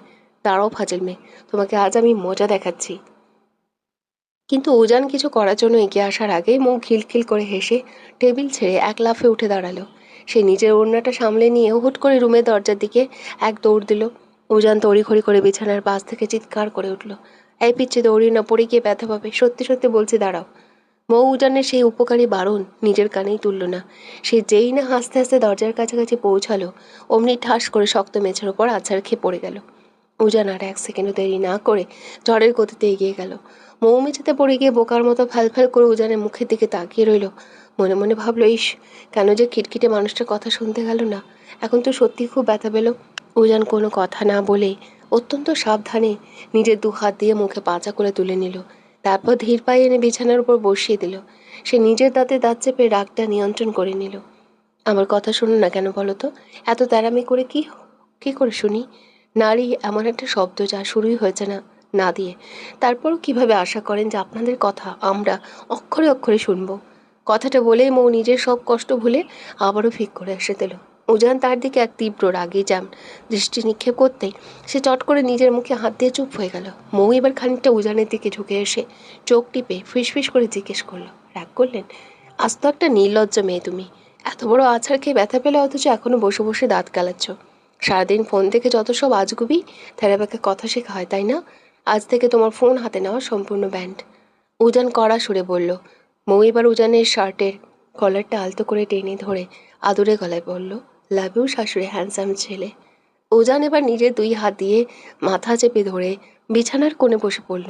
এই মেয়েটাকে কোনো ব্যাকরণ বা ফিজিক্সের সূত্র দিয়ে সামলানো তার পক্ষে কোনোভাবেই সম্ভব নয়। সে মৌয়ের এই মিষ্টি যন্ত্রণাদায়ক অত্যাচারে অতিষ্ঠ হয়ে ঘর থেকে উঠে দাঁড়ালো। আর এক মুহূর্ত দাঁড়ালো না, সে দ্রুত পা ফেলে রুম থেকে বেরিয়ে গেল। রাত তখন অনেক গভীর। পুরো চৌধুরী বাড়ি নিস্তব্ধতায় ডুবে আছে। উজান রুম থেকে বেরিয়ে নিজের ভেতরে অস্থিরতা কমাতে ধীর পায়ে বাড়ির পেছনে থাকা সেই পুরনো পুকুর পাড়ের দিকে এগিয়ে এলো। এই জায়গাটা একসময় বিশেষ করে তার স্কুল কলেজ লাইফে ভীষণ প্রিয় ছিল। একা একা বসে চাঁদ দেখা আর ডায়েরি লেখার এক মস্ত বড় আশ্রয় ছিল এই পুকুর পাড়। তবে 14 বছর আগে সেই কাল রাতের পর থেকে এখানে আর তেমন একটা আশা হয় না তার। উজান যখন পুকুর পাড়ে ঘাটে গিয়ে দাঁড়িয়ে এক দীর্ঘশ্বাস ফেলল, ঠিক তখনই তার মনে হলো পেছনে ছায়ার মতো কেউ একজন দাঁড়িয়ে আছে। সে সাথে সাথে সজোরে পেছন ফিরে তাকালো। দেখল মৌ ঠিক চোরের মতো পা টিপে টিপে তার পিছু পিছু এতদূর চলে এসেছে। তাকে ওভাবে দেখে উজান নিজের জায়গায় স্থবির হয়ে গেল। সে নিজের দুহাত বুকের ওপর আড়াআড়িভাবে বেঁধে জোড়া ভ্রু কুঁচকে অত্যন্ত গভীর কণ্ঠে জিজ্ঞেস করলো, প্রবলেম কি তোমার? মাঝরাতে এভাবে চোরের মতো আমার পিছু পিছু আসার মানে কি? একটু আগে মাত্র আছাড় খেয়ে ব্যথা পেয়েও তোমার একটুও শিক্ষা হয়নি? মৌ ধীর পায়ে হেঁটে এসে উজানের একদম সামনে দাঁড়ালো। সে নিজের পায়ের আঙুলের উপর ভর দিয়ে একটু উঁচু হয়ে উজানের মুখের কাছাকাছি নিজের মুখটা নিয়ে গেল। তারপর একগাল হাসি ফুটিয়ে আওড়ালো, ওহ আমার দুলহাজান, যেখানে ওনার ওই পুচকে বউটাও ঠিক ওনার পিছু পিছু সেখানে আসবে। ফাজলামো করো না পিচ্ছি, অনেক রাত হয়েছে, এখনই রুমে যাও। যাবো না? কি করবেন আপনি শুনি? দেখো পিচ্ছি, আমার মাথাটা অলরেডি গরম হয়ে আছে। দয়া করে আমার রাগটা আর বাড়িও না। যাও এখান থেকে, তোমার এই সারাদিনের যন্ত্রণা আর পাগলামি আমি আর নিতে পারছি না। উজান কথাটি কিছুটা চড়া সুরে বলতেই ময়ের মুখে সেই চপল হাসিটা এক নিমিষে মিলিয়ে গেল। সে অত্যন্ত করুণ এবং অসহায় চোখে উজানের চোখের দিকে তাকিয়ে ভাঙ্গা গলা জিজ্ঞেস করলো, আমি কি আপনাকে শুধু সারাদিন যন্ত্রণাই দিই? আপনাকে একটুও ভালোবাসি না? ময়ের ওই বুক ভাঙ্গা অসহায় স্বরের আকুল প্রশ্নটা উজানের কানে কোনো এক তীব্র বজ্রপাতের মতো গিয়ে বাজতে লাগলো। সে খুব ভালো করে টের পাচ্ছে তার এই রুক্ষ কঠিন কথায় মেয়েটা বড্ড বেশি কষ্ট পেয়েছে। কিন্তু উজানের নিজেরও তো আজ কিছু করার নেই। যে মেয়েটাকে সে নিজের মনের ভেতর থেকে ভালোবাসতে পারছে না, যাকে নিজের অর্ধাঙ্গিনী হিসেবে এখনো মেনে নিতে পারছে না, তাকে মিছে মায়াজালে জড়িয়ে নিজের দিকে টেনে এনে ভবিষ্যতে আরও গভীর কোনো আঘাত দিতে চায় না সে। আর ঠিক সেই কারণেই সে ময়ের সাথে সবসময় এমন রুড আর রুক্ষ বিহেভিয়ার করে। কিন্তু সেই অবুঝ মেয়েটা তো সেই গভীর সমীকরণ বোঝে না। ও যা নিজের মনে সমস্ত আবেগ পাথর চাপা দিয়ে ময়ের ছলছল চোখের দিকে তাকিয়ে অত্যন্ত শীতল এবং দৃঢ় গলায় বলে উঠল, কিন্তু আমার তোমার এই সস্তা ভালোবাসার বিন্দু মাত্র প্রয়োজন নেই। উজান চৌধুরী লাইফে আছে তো শুধু তুমি কেন, কোনো নারীর কোনো জায়গার প্রয়োজন নেই। এই উজান চৌধুরী নিজের অতীতে একাই বাঁচতে শিখেছে, আর চিরকাল একাই বাঁচতে পারে। তার লাইফে কোনো মানুষের সান্নিধ্যের প্রয়োজন নেই, আর না আছে কারো ভালোবাসা দরকার। আমি এই ভালোবাসা শব্দটাকে পৃথিবীর সবচেয়ে বেশি ঘৃণা করি। এই একটা মাত্র মিথ্যে শব্দ একসময় আমার পুরো লাইফটা তছনছ করে ধ্বংস করে দিয়েছিল। আমি আমার জীবনে আর দ্বিতীয়বার একই ধ্বংসলীলা দেখতে চাই না। সো প্লিজ আমাকে আমার মতো একটু একা থাকতে দাও, আমি তোমায় রিকোয়েস্ট করছি। উজানের মুখ থেকে ঘৃণা আর একলা থাকার এই নিষ্ঠুর দাবি শোনা মাত্রই ময়ের চোখের বাঁধ ভেঙে গেল। তার দুচোখ বেয়ে অজস্র অশ্রুধারা গাল বেয়ে টপ টপ করে নিচে গড়িয়ে পড়তে লাগলো। সে এক পা এগিয়ে এসে উজানের শার্টের বুকটা খামচে ধরে অত্যন্ত ব্যাকুল এবং কাঁদতে কাঁদতে ডুকরে উঠল, কিন্তু আমার যে আপনাকে চাই প্রফেসর সাহেব, শুধুই আপনাকে চাই আমার এই জীবনে। আমি সারা জীবন আপনার ওই শক্ত বুকটার আলিঙ্গনে আবদ্ধ থেকে। কিন্তু আমার যে আপনাকে চাই প্রফেসর সাহেব, শুধুই আপনাকে চাই আমার এই জীবনে। আমি সারা জীবন আপনার ওই শক্ত বুকটার আলিঙ্গনে আবদ্ধ থেকে নিজের শেষ নিঃশ্বাসটুকু ত্যাগ করতে চাই। আপনার এই পাথুরে মনের ভালোবাসায় আমি নিজেকে রাঙাতে চাই। এই মৌ চৌধুরী নামে, শুধুমাত্র নামটা উজান চৌধুরী নামক মানুষটাতেই পরিপূর্ণ হতে চায়। আমি আপনাকে ছাড়া আর কিচ্ছু বুঝি না। কথাগুলো বলতে বলতে মৌ কান্নায় ভেঙে পড়ল। সে যে নিষ্ঠুর মানুষটার একটুখানি ভালোবাসার জন্য বড্ড বেশি কাঙ্গাল। তাকে ঘিরেই তো সে নিজের জীবনের সবটুকু সুন্দর স্বপ্ন বুনিয়ে ফেলেছে, একটা সুখে সংসার গড়ে তুলতে চেয়েছে। ঠিক তখনই উজান মৌয়ের খুব কাছাকাছি ঝুঁকে এলো।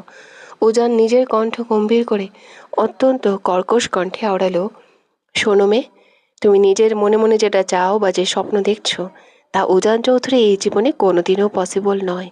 বিগত কয়েকটা দিন তোমার সাথে আমি একটু ভালো বিহেভিয়ার করেছি বা চকলেট এনে দিয়েছি মানে এই নয় যে আমার এই শক্ত মনে তোমার জন্য কোনো গভীর ফিলিংস বা ভালোবাসা কাজ করে। ওটা শুধুমাত্র আমার দায়িত্ববোধ ছিল, অন্য কিচ্ছু নয়। এই উজান চৌধুরী দেখিয়ে দেবে সে কোনো নারীর মায়া বা ভালোবাসা ছাড়াও চিরকাল একাই বেঁচে থাকতে পারে। সো নিজের এই মায়া দয়া করে অন্য কোথাও গিয়ে দেখাও। উজানের এই চরম শেষ বাক্যটি ময়ের বুকে তীরের মতো এসে বিঁধল। ময়ের হাত পায়ে সমস্ত শক্তি যেন নিমেষেই হারিয়ে গেল। বুকের ভেতরটা এক এক অজানা আশঙ্কায় ধরপড় করে উঠল। চোখ দুটো থেকে অনবরত নোনা জল গাল বেয়ে গড়িয়ে পড়তে লাগলো। সে তো নিজের মুখ ফুটে আগেই বলেছিল সে বড় অভাগী, বড্ড বেশি ভালোবাসার কাঙ্গাল সে। তবু কেন প্রতিদিন এই একটি মানুষের দেওয়া কথার তীব্র আঘাতে তাকে এভাবে তেল তেল করে পড়তে হয়? দুনিয়ার সব কষ্ট সে মুখ বুজে সহ্য করতে পারলেও এই একটি মানুষের দেওয়া সামান্যতম অবহেলাও যে তার সহ্য ক্ষমতার বাইরে। ভীষণ ভালোবাসে সেই পাথুরে মনের মানুষটাকে। তাকে ঘিরেই তো নিজের মনের গহীনে একটা পরিপূর্ণ ঘর বাঁধা রঙিন স্বপ্ন বুনেছে সে। অনন্তকাল শুধু তাকেই ভালোবেসে যেতে চায়। কিন্তু তার এই পবিত্র স্বপ্ন কি কোনোদিনও পূর্ণ হবে না? সে কি কোনোদিনও ঠাঁই পাবে না প্রফেসর জন চৌধুরীর হৃদয়ের মণিকোঠায়? উজান আর একটি সেকেন্ডও সেখানে দাঁড়ালো না। নিজের নিষ্ঠুর গন্তব্যের দিকে পা বাড়িয়ে অন্ধকারের মাঝে হারিয়ে গেল। মৌ পূর্বের ন্যায় নিথর পাথরের মতো নিস্পন্দ হয়ে ওখানেই দাঁড়িয়ে রইল। কিন্তু পরক্ষণেই এক তীব্র যন্ত্রণায় তার বুকটা মোচড় দিয়ে উঠল। যন্ত্রণার তীব্র বেগ সহ্য করতে না পেরে সে ওখানেই শক্ত মেঝের ওপর লুটিয়ে পড়ল। বুকটা যেন ফেটে যাচ্ছে তার, অথচ মৌয়ের ওভাবে মাটিতে লুটিয়ে পড়ে যাওয়ার পরেও পূজার একবারের জন্য পেছনে ফিরে তাকালো না। কত শত রঙিন স্বপ্ন বুনেছিল মৌ, অথচ সেই স্বপ্নের প্রাসাদ আজ এক নিমেষেই ভেঙে চূর্ণ বিচূর্ণ হয়ে গেল। সে মেঝেতে বসেই চাতক পাখির মতো তৃষ্ণার্ত চোখে উজানের চলে যাওয়ার পথের দিকে তাকিয়ে রইল। ভালোবাসার দহন বুঝি এমনই ভয়ানক হয়, সে আজ বুঝতে পারছে। লোকটার এই সামান্য রুক্ষ কথাতেই তার বুকটা ভেবে ভেঙে যাচ্ছে, অথচ 14 বছর আগে যখন শিরিন ওনাকে ধোঁকা দিয়েছিল তখন ওনার ঠিক কতটা কষ্ট হয়েছিল, কতটা যন্ত্রণার পাহাড় বুকে চেপে মানুষটা আজও বেঁচে আছে। কিছুক্ষণ পর মৌ নিজের চোখে জলটুকু মুছে অত্যন্ত ক্লান্ত এবং ধীর পায়ে নিজের রুমের দিকে হেঁটে গেল। নিস্তেজ ও অবশ শরীরটা বিছানার এক কোণে এলিয়ে দিল সে। তবে প্রতিদিনের মতো আজ আর সে উজানের ব্যবহৃত বালিশটার দিকে হাত বাড়ালো না। মানুষটাকে জড়িয়ে ধরে ঘুমানোর সেই চিরচেনা অভ্যেসটা আজ সে জোর করেই চেপে রাখলো। আজ থেকে সে একাই ঘুমানোর অভ্যেস করবে। কিন্তু এই কঠিন চেষ্টায় সে কতটুকু সফল হবে তা কেবল উপরওয়ালাই জানেন। যে মানুষটা তার সামান্য ছোঁয়াতেও বিরক্ত হয়, তাকে অন্তত মৌ আর নিজের থেকে যেচে জ্বালাতন করতে যাবে না। প্রায় ঘণ্টাখানেক পর উজান অত্যন্ত শান্ত পায়ে রুমে প্রবেশ করল। ভেতরে ঢোকা মাত্রই এক অদ্ভুত থমথমে শূন্যতা এসে গ্রাস করলো তাকে। প্রতিদিন রুমে ঢুকলেই যে মেয়েটা প্রজাপতির মতো ডানা মেলে তার চারপাশটা মুখরিত করে রাখত, আজ সে বড্ড নিশ্চুপ।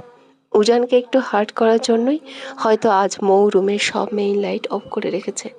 কেবল একটা ছোট ডিম লাইট জ্বালানো।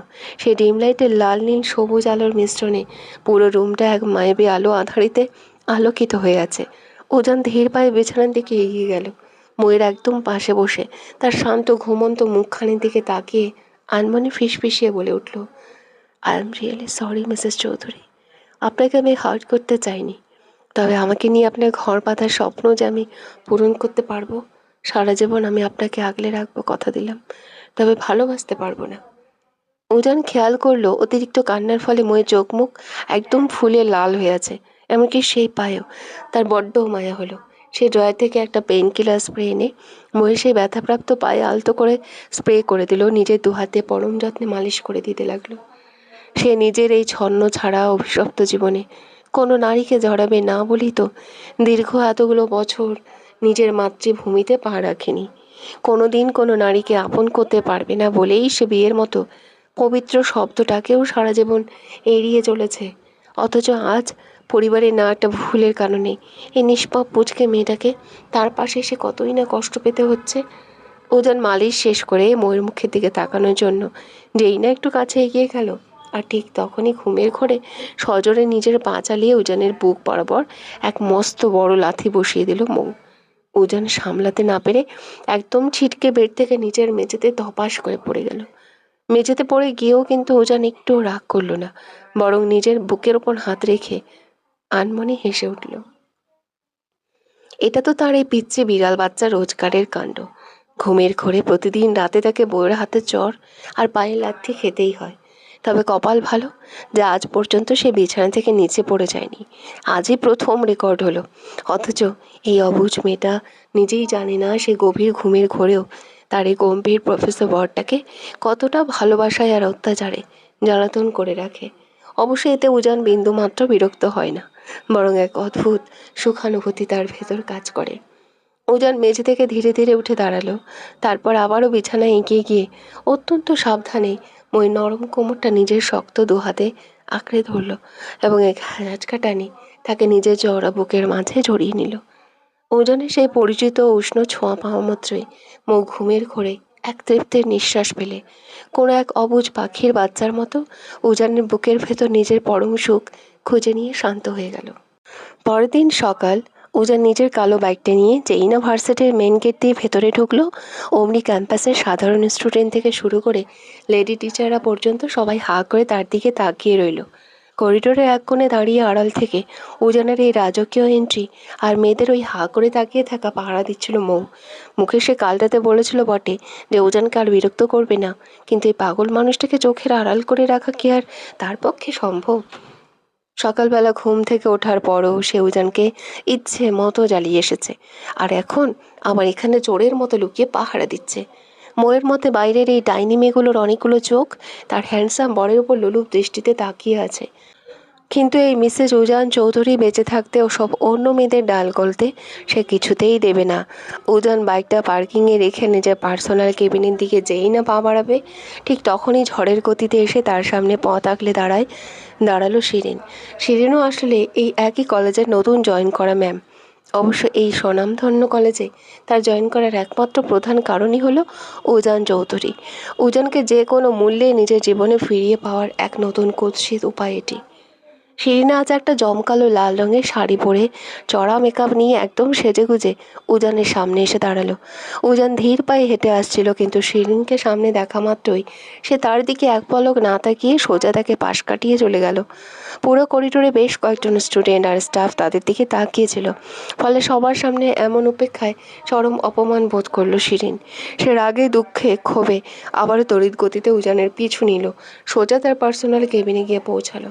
উজান নিজের কেবিনে ঢুকে সবেমাত্র চেয়ারে হেলান দিয়ে বসেছিল, ঠিক তখনই অনুমতি ছাড়া ধরফর করে রুমে আগমন ঘটল শিরিনের।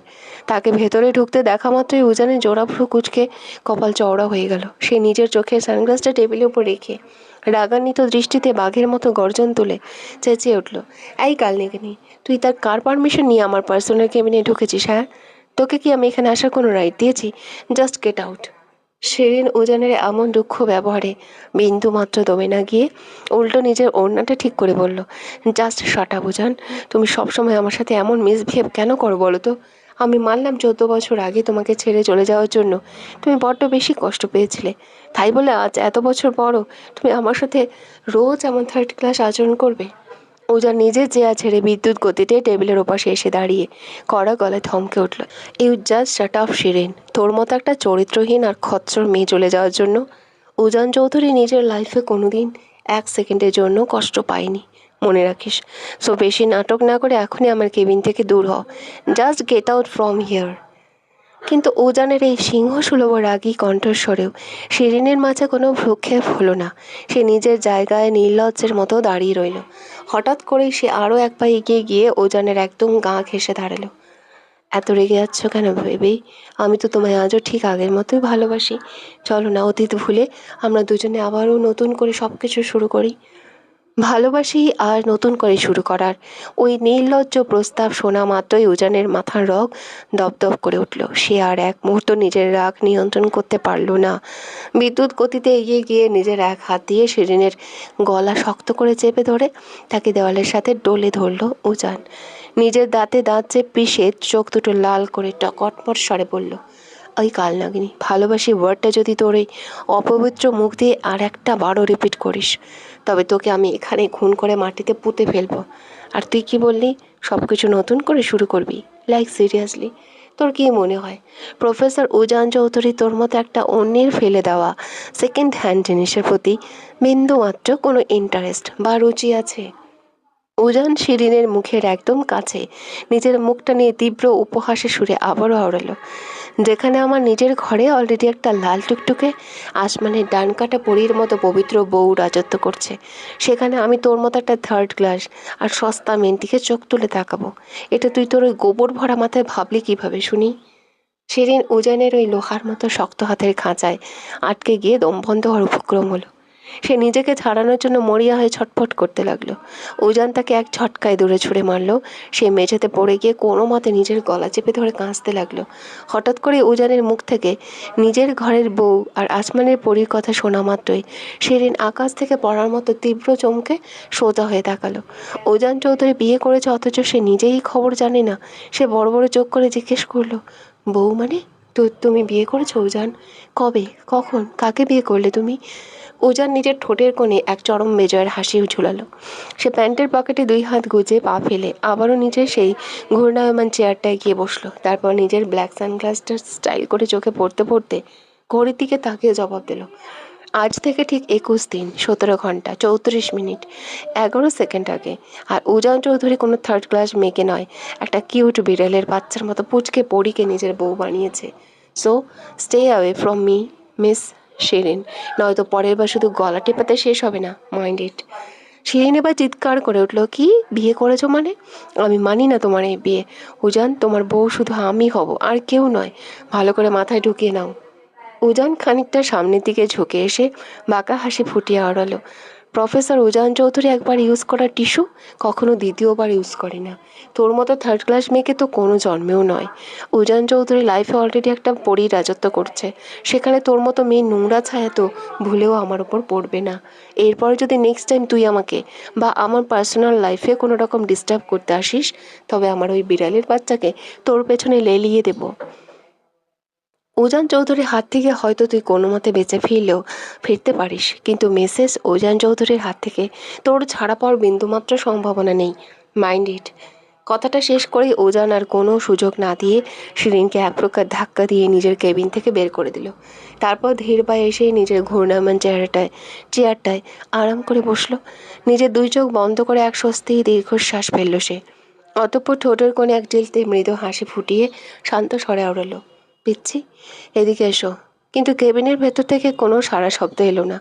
উজান আগের মতো চোখ বন্ধ রাখা অবস্থাতেই এবার গলার স্বর কিছুটা গম্ভীর করে বলে উঠল, কি হলো, পুচকে বিড়ালের বাচ্চা থেকে নিজে লক্ষ্মী মেয়ের মতো সামনে আসবে, নাকি আমি নিজেকে টেনে নিয়ে আসবো? কড়া নির্দেশ শোনা মাত্রই কেবিনের এক কোণে থাকা বড় পর্দার আড়াল থেকে গুটি গুটি পায়ে ভেজা বিড়ালের মতো বের হয়ে এলো মৌ। তার ড্যাব ড্যাব করা বড় বড় চোখ দুটিতে তখন এক আকাশ বিস্ময় আর কৌতূহল। সে উজান এই কেবিনে আসার অনেক আগেই এখানে এসে লুকিয়েছিল, অথচ মানুষটা চোখ বন্ধ রেখে তাকে এক নজর না দেখে একদম নিখুঁতভাবে বুঝে ফেলল মৌ এখানেই আছে। উজান এবার নিজের চেয়ার ছেড়ে উঠে দাঁড়ালো। চটকায় মৌকে দু হাতে উঁচু করে তার সামনে থাকা বড় টেবিলটার উপর বসিয়ে দিল। তারপর সে নিজে আবারও নিজের চেয়ারটায় গিয়ে আরাম করে বসলো। মৌ তখনও উজানের এই জাদুকরী কাণ্ডের দিকে পুরো হাঁ করে অবাক দৃষ্টিতে তাকিয়ে আছে দেখে উজান শব্দহীন হাসলো। মৌ এবার অত্যন্ত মিনমিন স্বরে জিজ্ঞেস করলো, আচ্ছা প্রফেসর সাহেব, আপনি কিভাবে বুঝলেন যে আমি পর্দার আড়ালে লুকিয়ে আছি? তুমি যে শুধু এখানে লুকিয়ে রয়েছ উজান চৌধুরী কেবল ততটুকুই জানে না। তুমি যদি আমার নজর থেকে 10 মাইল দূরেও থাকো না কেন, তবুও কোনো রকম দ্বিধা ছাড়াই উজান চৌধুরী বলে দিতে পারবে তার এই পুচকে বউটা সেখানে বসে বসে কি ফাজলামো করছে। এবার উজানের চোখের দিকে নিজের গভীর দৃষ্টি স্থির করলো, অত্যন্ত আকুল নরম সুরে প্রশ্ন করলো, প্রফেসর সাহেব, আপনি তো আমায় একটুও ভালোবাসেন না, তাহলে কেন আমার প্রতিটা আগমন আপনি আগে থেকে টের পেয়ে যান? কেন আমাকে সবসময় আগলে রাখেন? কেন আমার কষ্টে আপনিও কষ্ট পান? বউয়ের মুখে ভালোবাসার ওই অবুঝ প্রশ্নটা শোনা মাত্রই উজানের মুখের সেই চতুর হাসি এক নিমেষে উধাও হয়ে গেল। সে গম্ভীর গলায় মনে করিয়ে দিল, গতকাল রাতের কথাগুলো এত তাড়াতাড়ি ভুলে গেলেন মিসেস চৌধুরী? কথাটা বলা মাত্রই ময়ের ফর্সা মুখটা আবারও এক নিমেষে বেলুনের মতো চুপসে গেল। ঠিক তখনই কাল রাতের উজানের সেই নিষ্ঠুর পাথুরে কথাগুলো তার কানের কাছে কুম্ভকর্ণের মতো বিকট শব্দে বাজতে লাগলো। তার বুকের ভেতরটা আবারও অভিমানে ভারী হয়ে উঠল। মৌকে ওভাবে চুপ হয়ে যেতে দেখে উজান নিজের হাতঘড়ির দিকে তাকালো। তারপর গম্ভীর গলায় কড়া নির্দেশ দিয়ে বলল, বিকেলে বান্ধবীদের সাথে বাইরে ফুচকা খাওয়ার যা প্ল্যানিং করেছ ওটা এখানেই ক্যান্সেল করো। আমি বাসায় ফেরার সময় নিজে তোমার জন্য ফুচকা নিয়ে যাব। আর হ্যাঁ, সবচেয়ে ইম্পর্টেন্ট কথা, আমরা যে একে অপরের হাজব্যান্ড ওয়াইফ এই সত্যিটা যেন এই কলেজে কোনো স্টুডেন্ট বা টিচার ভুলেও জানতে না পারে, বুঝতে পেরেছ? মৌ নিজের ফুলানো গালটা আরও এক কাঠি বাড়িয়ে উজানের কড়া নির্দেশ শুনে বাধ্যমের মতো শুধু আলতো করে মাথা নাড়ল। উজান হঠাৎই উঠে দাঁড়ালো। তাকে আচমকা উঠে দাঁড়াতে দেখে মৌ টেবিল থেকে নেমে চট করে সোজা হয়ে দাঁড়িয়ে গেল। কিন্তু উজান কিছু বুঝে ওঠার আগেই এক তীব্র আকুলতায় মৌ দু হাত বাড়িয়ে উজানকে আষ্টে পৃষ্ঠে জড়িয়ে ধরল। উজানের শার্টের বুকটা নিজের ছোট ছোট হাতের মুঠোয় শক্ত করে খামচে ধরে অত্যন্ত কাতর এবং ভাঙ্গা গলায় বলে উঠল, আমাকে আপনি ভালোবাসেন না সেটা না হয় মেনেই নিলাম, কিন্তু দোহাই আপনার, কখনোই আমিটাকে একা করে মাঝ দরিয়ায় ফেলে দিয়ে চলে যায় না। আপনাকে যে আমি নিজের জীবনের চেয়েও অনেক বেশি ভালোবাসি। আপনি হীনা এই দুনিয়ায় আমার আর কোনো কিছুরই প্রয়োজন নেই। আপনার মনের ভেতরে আমার জন্য ভালোবাসা না থাকলেও চলবে, শুধু আমি আপনার বউ হয়ে আপনার নামের পাশে বেঁচে থাকতে চাই। আমার এই একটা মাত্র অধিকারটুকু প্লিজ অন্য কোনো নারীকে দিয়ে দিয়েন না। আমি অন্য কারো বুকে আপনাকে কিছুতেই সহ্য করতে পারবো না, মরেই যাব আমি। উজান তীব্র চমকে উঠে ময়ের দিকে তাকালো। হুট করে এই মেয়েটার কী হলো সে কিছুই বুঝতে পারছে না। ময়ের এই আকুল আর্তনাদ হারানোর ভয় এক পলকে উজানের ভেতরের শক্ত পুরুষালী অহংকারকে যেন নাড়িয়ে দিল। সে নিজের অজান্তেই ময়ের পিঠের ওপর আলতো করে হাত বুলিয়ে দিতে লাগলো। তার মাথায় হাত রেখে অত্যন্ত ফিসফিসিয়ে জিজ্ঞেস করলো, কি হয়েছে পিচ্ছি? মৌ কোনো কথা বলল না। সে শুধু উজানের বুকে নিজের মুখটা আরও গভীরভাবে গুজে দিল। উজান এক দীর্ঘশ্বাস ফেলে নিজের দু হাত দিয়ে ময়ের চিবুকটা আলতো করে উঁচিয়ে মুখখানা নিজের দিকে ঘুরিয়ে নিল। চোখ তুলতেই দেখল ময়ের বড় বড় দুটো চোখ অশ্রু চিকচিক করছে। মনে হচ্ছে একটু নাড়া পেলেই বুঝি শ্রাবণের ধারা নামবে। মেয়েটার চোখের এই নোনা জল উজান কোনোভাবেই সহ্য করতে পারে না। কিন্তু কেন? উজান নিজের মনেই এক মস্ত বড় প্রশ্নের মুখোমুখি হলো। সে তো মনে মনে মৌকে নিজের বউ হিসেবে স্বীকারই করতে চায় না। মৌ তো তার জীবনে কেবলই এক বড় দায়িত্ব, ফ্যামিলি চাপিয়ে দেওয়া এক বন্ধন মাত্র। তাহলে কেন এই মেয়ের চোখে সামান্য 2 ফোঁটা জল দেখলেও তার বুকের ভেতরটা অমন তীব্র হাহাকার করে ওঠে? এটা কি শুধুই দায়িত্ববোধ, নাকি নিজের অজান্তে এই পুচকে বিড়ালের বাচ্চার জন্য তার পাথরে মনে এক মায়ার জাল তৈরি হয়েছে? উজান আর বেশি দূর ভাবতে পারল না। এসব গভীর অনুভূতি নিয়ে ভাবা তার নিজে তৈরি করা রুলসের বাইরে। তবুও বারবার এই মেয়েটার মায়াবী মুখটাই তার মাথায় ঘুরঘুর করে। হঠাৎই নিজের ভাবনার ঘোর কাটাতেই উজানের স্থির দৃষ্টি গিয়ে থামল ময়ের শুকনো ম্লান ঠোঁট দুটোর দিকে। পিচ্ছি, কথা বলছো না কেন? মুখটা এমন শুকনো দেখাচ্ছে কেন তোমার? মৌ এবার ছোট্ট বাচ্চাদের মতো উজানের শার্টের বুকে নিজের নাকটা ঘষে মুছে নিল। আপনি কি আমার থেকে কেউ কেড়ে নিতে চাচ্ছে? আপনি যদি আমাকে নিঃস্ব করে চলে যান, তাহলে আমি বাঁচবো কিভাবে? উজান মৌয়ের মুখে এমন বোকা বোকা কথা শুনে মৃদু হাসল। সে মৌর কপালে আলতো করে নিজের আঙ্গুল দিয়ে একটা টোকা দিয়ে বলল, মিসেস উজান চৌধুরীর মুখে এমন দুর্বল কথা তো একদম মানায় না। সে তো এত সহজে ভেঙে পড়ার মেয়ে নয়। আজ হঠাৎ কি হলো? আপনার এত স্বাদের প্রিয় জিনিস বাইরে থেকে কেউ এসে কেড়ে নিতে চাইলে কি আপনি তাকে ওভাবে সহজে ছেড়ে দেবেন? প্রশ্নই আসে না। মৌ এক ঝটকায় উজানের বুক থেকে নিজেকে ছাড়িয়ে সোজা হয়ে দাঁড়িয়ে গেল। সে নিজের নাকটা উঁচিয়ে বেশ কড়া গলায় তেজ দেখিয়ে বলল, যেখানে আমি আমার একটা সামান্য সুতোও কাউকে দেব না, সেখানে আপনাকে তো অন্য কারোর সাথে শেয়ার করার প্রশ্নই ওঠে না। দেখে নেব আমি ওই ডাইনি দুটোকে। আমার বরের দিকে নজর দিলে একটার মাথার চুল টেনে একদম ছিঁড়ে কদম ফুল বানিয়ে ফেলবো। রাগে ফুঁসতে ফুঁসতে নিজের হাত দুটো মুঠো করে কথাটা বলল মৌ। অতিরিক্ত রাগের কারণে এই মুহূর্তে তার ফর্সা নাকের ডগাটা একদম পাকা টমেটোর মতো টকটকে লাল হয়ে গিয়েছে। তবে পরক্ষণেই উজানের মুখের দিকে তাকিয়ে সে হুট করে মিষ্টি হাসি ফুটিয়ে আদরে স্বরে বাড়ল, ভীষণ ভালোবাসি আপনাকে দুলহা যান। আপনি শুধু আমার, অনলি এই মৌ চৌধুরী, আর কারো নন। এই কথাটি বলেই মৌ সেখানে আরেকটি মুহূর্ত দাঁড়ালো না। উজানের সামনে নিজের লজ্জাটুকু আড়াল করতে সে এক প্রকার ঝড়ের গতিতে দৌড়ে কেবিন থেকে বেরিয়ে চলে গেল। উজান তার ওই চপল পাগলাটে চলে যাওয়ার পথের দিকে তাকিয়ে নিজের মনেই এক তৃপ্তির মুচকি হাসি বুঝুলালো। তারপর নিজের পরবর্তী ক্লাস নেওয়ার জন্য করিডোর দিয়ে বেরিয়ে গেল। ক্লাস শেষ হতেই মৌ আর মেহের হাফ টাইমে বিরতিতে একসাথেই ক্যাম্পাসের মেইন ক্যান্টিনের দিকে চলে গেল। দুজনে মিলে হালকা কিছু স্ন্যাক্স আর কোল্ড ড্রিঙ্কস খেয়ে আড্ডা শেষ করে ক্যান্টিন থেকে বের হলো। মৌ মেহেরের কাঁধে নিজের একটা হাত রেখে পুরো ক্যাম্পাসটা ঘুরে ঘুরে দেখতে লাগলো। অবশ্য ক্যাম্পাস ঘুরে দেখা কথাটা বলে একটু ভুলই হবে, কারণ মৌয়ের চোখ দুটো আসলে পুরো মাঠ জুড়ে ছদ্মবেশে শুধু তার গম্ভীর প্রফেসর বড়জান চৌধুরীকেই খুঁজে বেড়াচ্ছিল। ঠিক তখনই এক ঝোড়ো বাতাসের মতো হুট করে পাশ থেকে কেউ একজন এসে চরম শক্ত হাতে মৌয়ের ফর্সা কবজিটা আঁকড়ে ধরে এক মস্ত বড় হেঁচকা টান দিল। আচমকা এমন অতর্কিত হিংস্র হামলায় মৌ প্রথমে ভীষণ ভয় পেয়ে নিজের চোখ মুখ একদম খিচে বন্ধ করে ফেলল। তবে পরের মুহূর্তেই যখন সে নিজেকে সামলে নিয়ে ধীর পায়ে চোখ মেলল, দেখলো তার অতি পরিচিত বখিতে যাওয়া লম্পট ছেলে জিহাদ অত্যন্ত নির্লজ্জের মতো তার সামনে দাঁড়িয়ে আছে। আর ঠিক এই ধস্তাধস্তির মাঝেই চোখের পলকে তাদের দুজনকে কেন্দ্র করে চারপাশে ডজন ডজন স্টুডেন্ট এসে এক মস্ত বড় গোল বৃত্ত তৈরি করে ভিড় জমালো। মেয়ের মুখে ওভাবে আটকে পড়তে দেখে দূর থেকে এক প্রকার দৌড়ে মৌয়ের পাশে এসে দাঁড়ালো। মৌ তখনও নিজের জায়গায় পুরো স্তব্ধ নিথর হয়ে দাঁড়িয়ে আছে। সে আসলে আর 10টা সাধারণ মেয়ের মতো নয়, বরাবরই একটু অন্য ধাঁচের মেয়ে। ছেলেদের সাথে অযথা মাখামাখি করা, কাছাকাছি থাকা বা ছেলেদের সাথে ফ্রেন্ডশিপ করাটা সে ছোটোবেলা থেকে একদম পছন্দ করে না। সেখানে ভর দুপুরে পুরো কলেজের মাঝখানে দাঁড়িয়ে জিহাদ নামের একটা ছেলে তার হাত স্পর্শ করার ধৃষ্টতা দেখিয়েছে।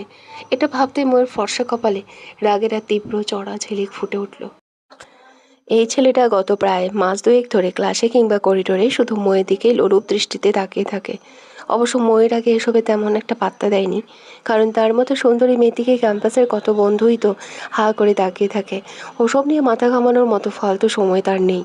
কিন্তু আজ এই ছেলেটা কোন সাহসে, কার প্রশ্রয়ে সবার সামনে তার হাত টেনে ধরার মতো এত বড় স্পর্ধা দেখালো? মৌ মনে মনে ঠিক সেটাই ভাবছিল। হঠাৎ করেই সবার মুখে মুখে গুঞ্জন থামিয়ে জিহাদ অত্যন্ত নাটকীয় কায়দায় মৌয়ের সামনে একটু হাঁটু গেড়ে বসে পড়ল। তারপর পকেট থেকে একটা বড় লাল টকটকে গোলাপ ফুল মৌয়ের দিকে বাড়িয়ে দিয়ে পুরো মজনু স্টাইলে বলে উঠল, আই লাভ ইউ মৌ, তোমাকে আমি সত্যি সত্যি অনেক ভালোবাসি। বিগত 2 মাস ধরে প্রতিদিন তোমায় এই কথাটা বলতে চেয়েছি, কিন্তু মন থেকে কিছুতেই সাহস জোগাতে পারিনি। আজ সবার সামনেই সেই সাহসটা করেই ফেললাম। প্লিজ আমার এই পবিত্র ভালোবাসাটা তুমি অ্যাকসেপ্ট করো। জিহাদের এই ফিল্মি স্টাইলে প্রপোজাল দেখা মাত্রই চারপাশ থেকে উৎসুক স্টুডেন্টদের কড়া তালি আর শীষ দেওয়ার বিকট শব্দ ভেসে এলো। মেয়ের এই পরিস্থিতি দেখে নিজের শুকনো ঢোক গিলল। সে ময়ের ভেতরে আসল রূপটা খুব ভালো করে জেনে, তাই সে স্পষ্ট বুঝতে পারছে আজ এই ক্যাম্পাসে খুব বড় রকমের একটা তুফান বা কালবৈশাখী ঝড় আসতে চলেছে। ঠিক তখনই মেয়ের ভাবনার মাঝেই হুট করে বাঘিনীর মতো গর্জে উঠল মৌ। সে আর 1 সেকেন্ডও সময় নষ্ট না করে জিহাদের ওই হাঁটু করে বসা মুখের গাল বরাবর সজোরে ব্যাক টু ব্যাক কয়েকটি থাপ্পড় বসিয়ে দিল। আচমকা এমন থাপ্পড়ের জন্য জিহাদের হাতের গোলাপ ফুল মাটিতে ছিটকে পড়ল। মৌ এবার নিজের পুরো গলা জোর দিয়ে রাগে কাঁপতে কাঁপতে চেঁচিয়ে বলে উঠল, সবার ঘর সাউয়া, ভালোবাসা তোর পেছন দিয়ে পড়বো, মাঝ বরাবর এমন লাথি মারবো যে জীবনে কোনো মেয়ে তো দূরের কথা, কোনো হিজড়া তোর দিকে ফিরে তাকাবে না। সবার সামনে এমন থাপ্পড় আর কড়া কড়া গালি খেয়ে জিহাদ চট করে মেঝে থেকে উঠে দাঁড়িয়ে রাগে লাল হয়ে চেঁচিয়ে উঠল, হোয়াট মৌ, তুমি এটা কি করলে? তোমাকে আমি প্রপোজ করলাম আর তুমি আমার ভালোবাসা অ্যাকসেপ্ট না করে সবার সামনেই আমাকে এভাবে ইনসাল্ট করছো। মৌ এবার নিজের মুখটা বাঁকিয়ে চোখ দুটো ছোটো ছোটো করে উত্তর দিল, আহারে আমার সোনা গো, তোকে কি আমি বলেছিলাম আমাকে প্রপোজ কর? সাত ঘাটের পানি খেয়ে সাত বাটির সাথে শুয়ে, আস্তাগফিরুল্লাহ, নাউজুবিল্লাহ, তোর মতো একটা ক্যারেক্টারলেস ছেলেকে অ্যাকসেপ্ট করার চেয়ে সারা জীবন একাকী সিঙ্গেল হয়ে ইন্তেকাল করা আমার জন্য হাজার গুণ ভালো, লুচ্ছা ছেলে একটা। জিহাদ এবার চরম রাগান্বিত অপমানিত বোধ করে আঙ্গুল উঁচিয়ে বলে, মৌ, তুমি কিন্তু এবার বড্ড বেশি বেশি করছো। আর তুমি কিসের ভিত্তিতে, কোন প্রমাণের উপর দাঁড়িয়ে আমাকে এভাবে সবার সামনে খারাপ ছেলে বলছো? হ্যাঁ, চুপ কর শালা। তোর মতো হাজারটা ছেলে চেয়েও হাজার গুণ বেশি হ্যান্ডসাম আর কিউটের ডিপ বা পার্সোনালভাবে অলরেডি আমার নিজের জীবনে আছে। সো বেশি কথা না বলে দূরে গিয়ে মর। কথাটি বলা মাত্র মৌ সকালের সামনেই জিহাদের বুকে ধাক্কা দিয়ে তাকে একপাশে ফেলে দিল। তারপর পাশে দাঁড়িয়ে থাকা মেয়ের হাতটা শক্ত করে ধরে হনহন করে ওখান থেকে চলে গেল। এদিকে জিহাদের এমন করুণ ধোলাই খাওয়া অবস্থা দেখে ক্যাম্পাসের বাকি স্টুডেন্টরা আড়ালে দাঁড়িয়ে খিলখিল করে হাসতে লাগলো। সবার সামনে পাওয়াই চরম অপমান জিহাদকে কোনোভাবে মেনে নিতে পারল না। সে নিজের লাল হয়ে যাওয়া গালে হাত দিয়ে চরম হিংস্র চোখে ময়ে চলে যাওয়ার পথের দিকে তাকিয়ে দাঁতে দাঁত পিষে বিড়বিড় করে উঠল, এই জিহাদকে রিজেক্ট করলি তুই মৌ, এর পরিণাম যে তোর জন্য কতটা ভয়াবহ হবে তা তুই কল্পনাও করতে পারবি না। তোকে এই অপমানের শাস্তি নিজের হাড়ে হাড়ে পেতেই হবে। Just wait and C.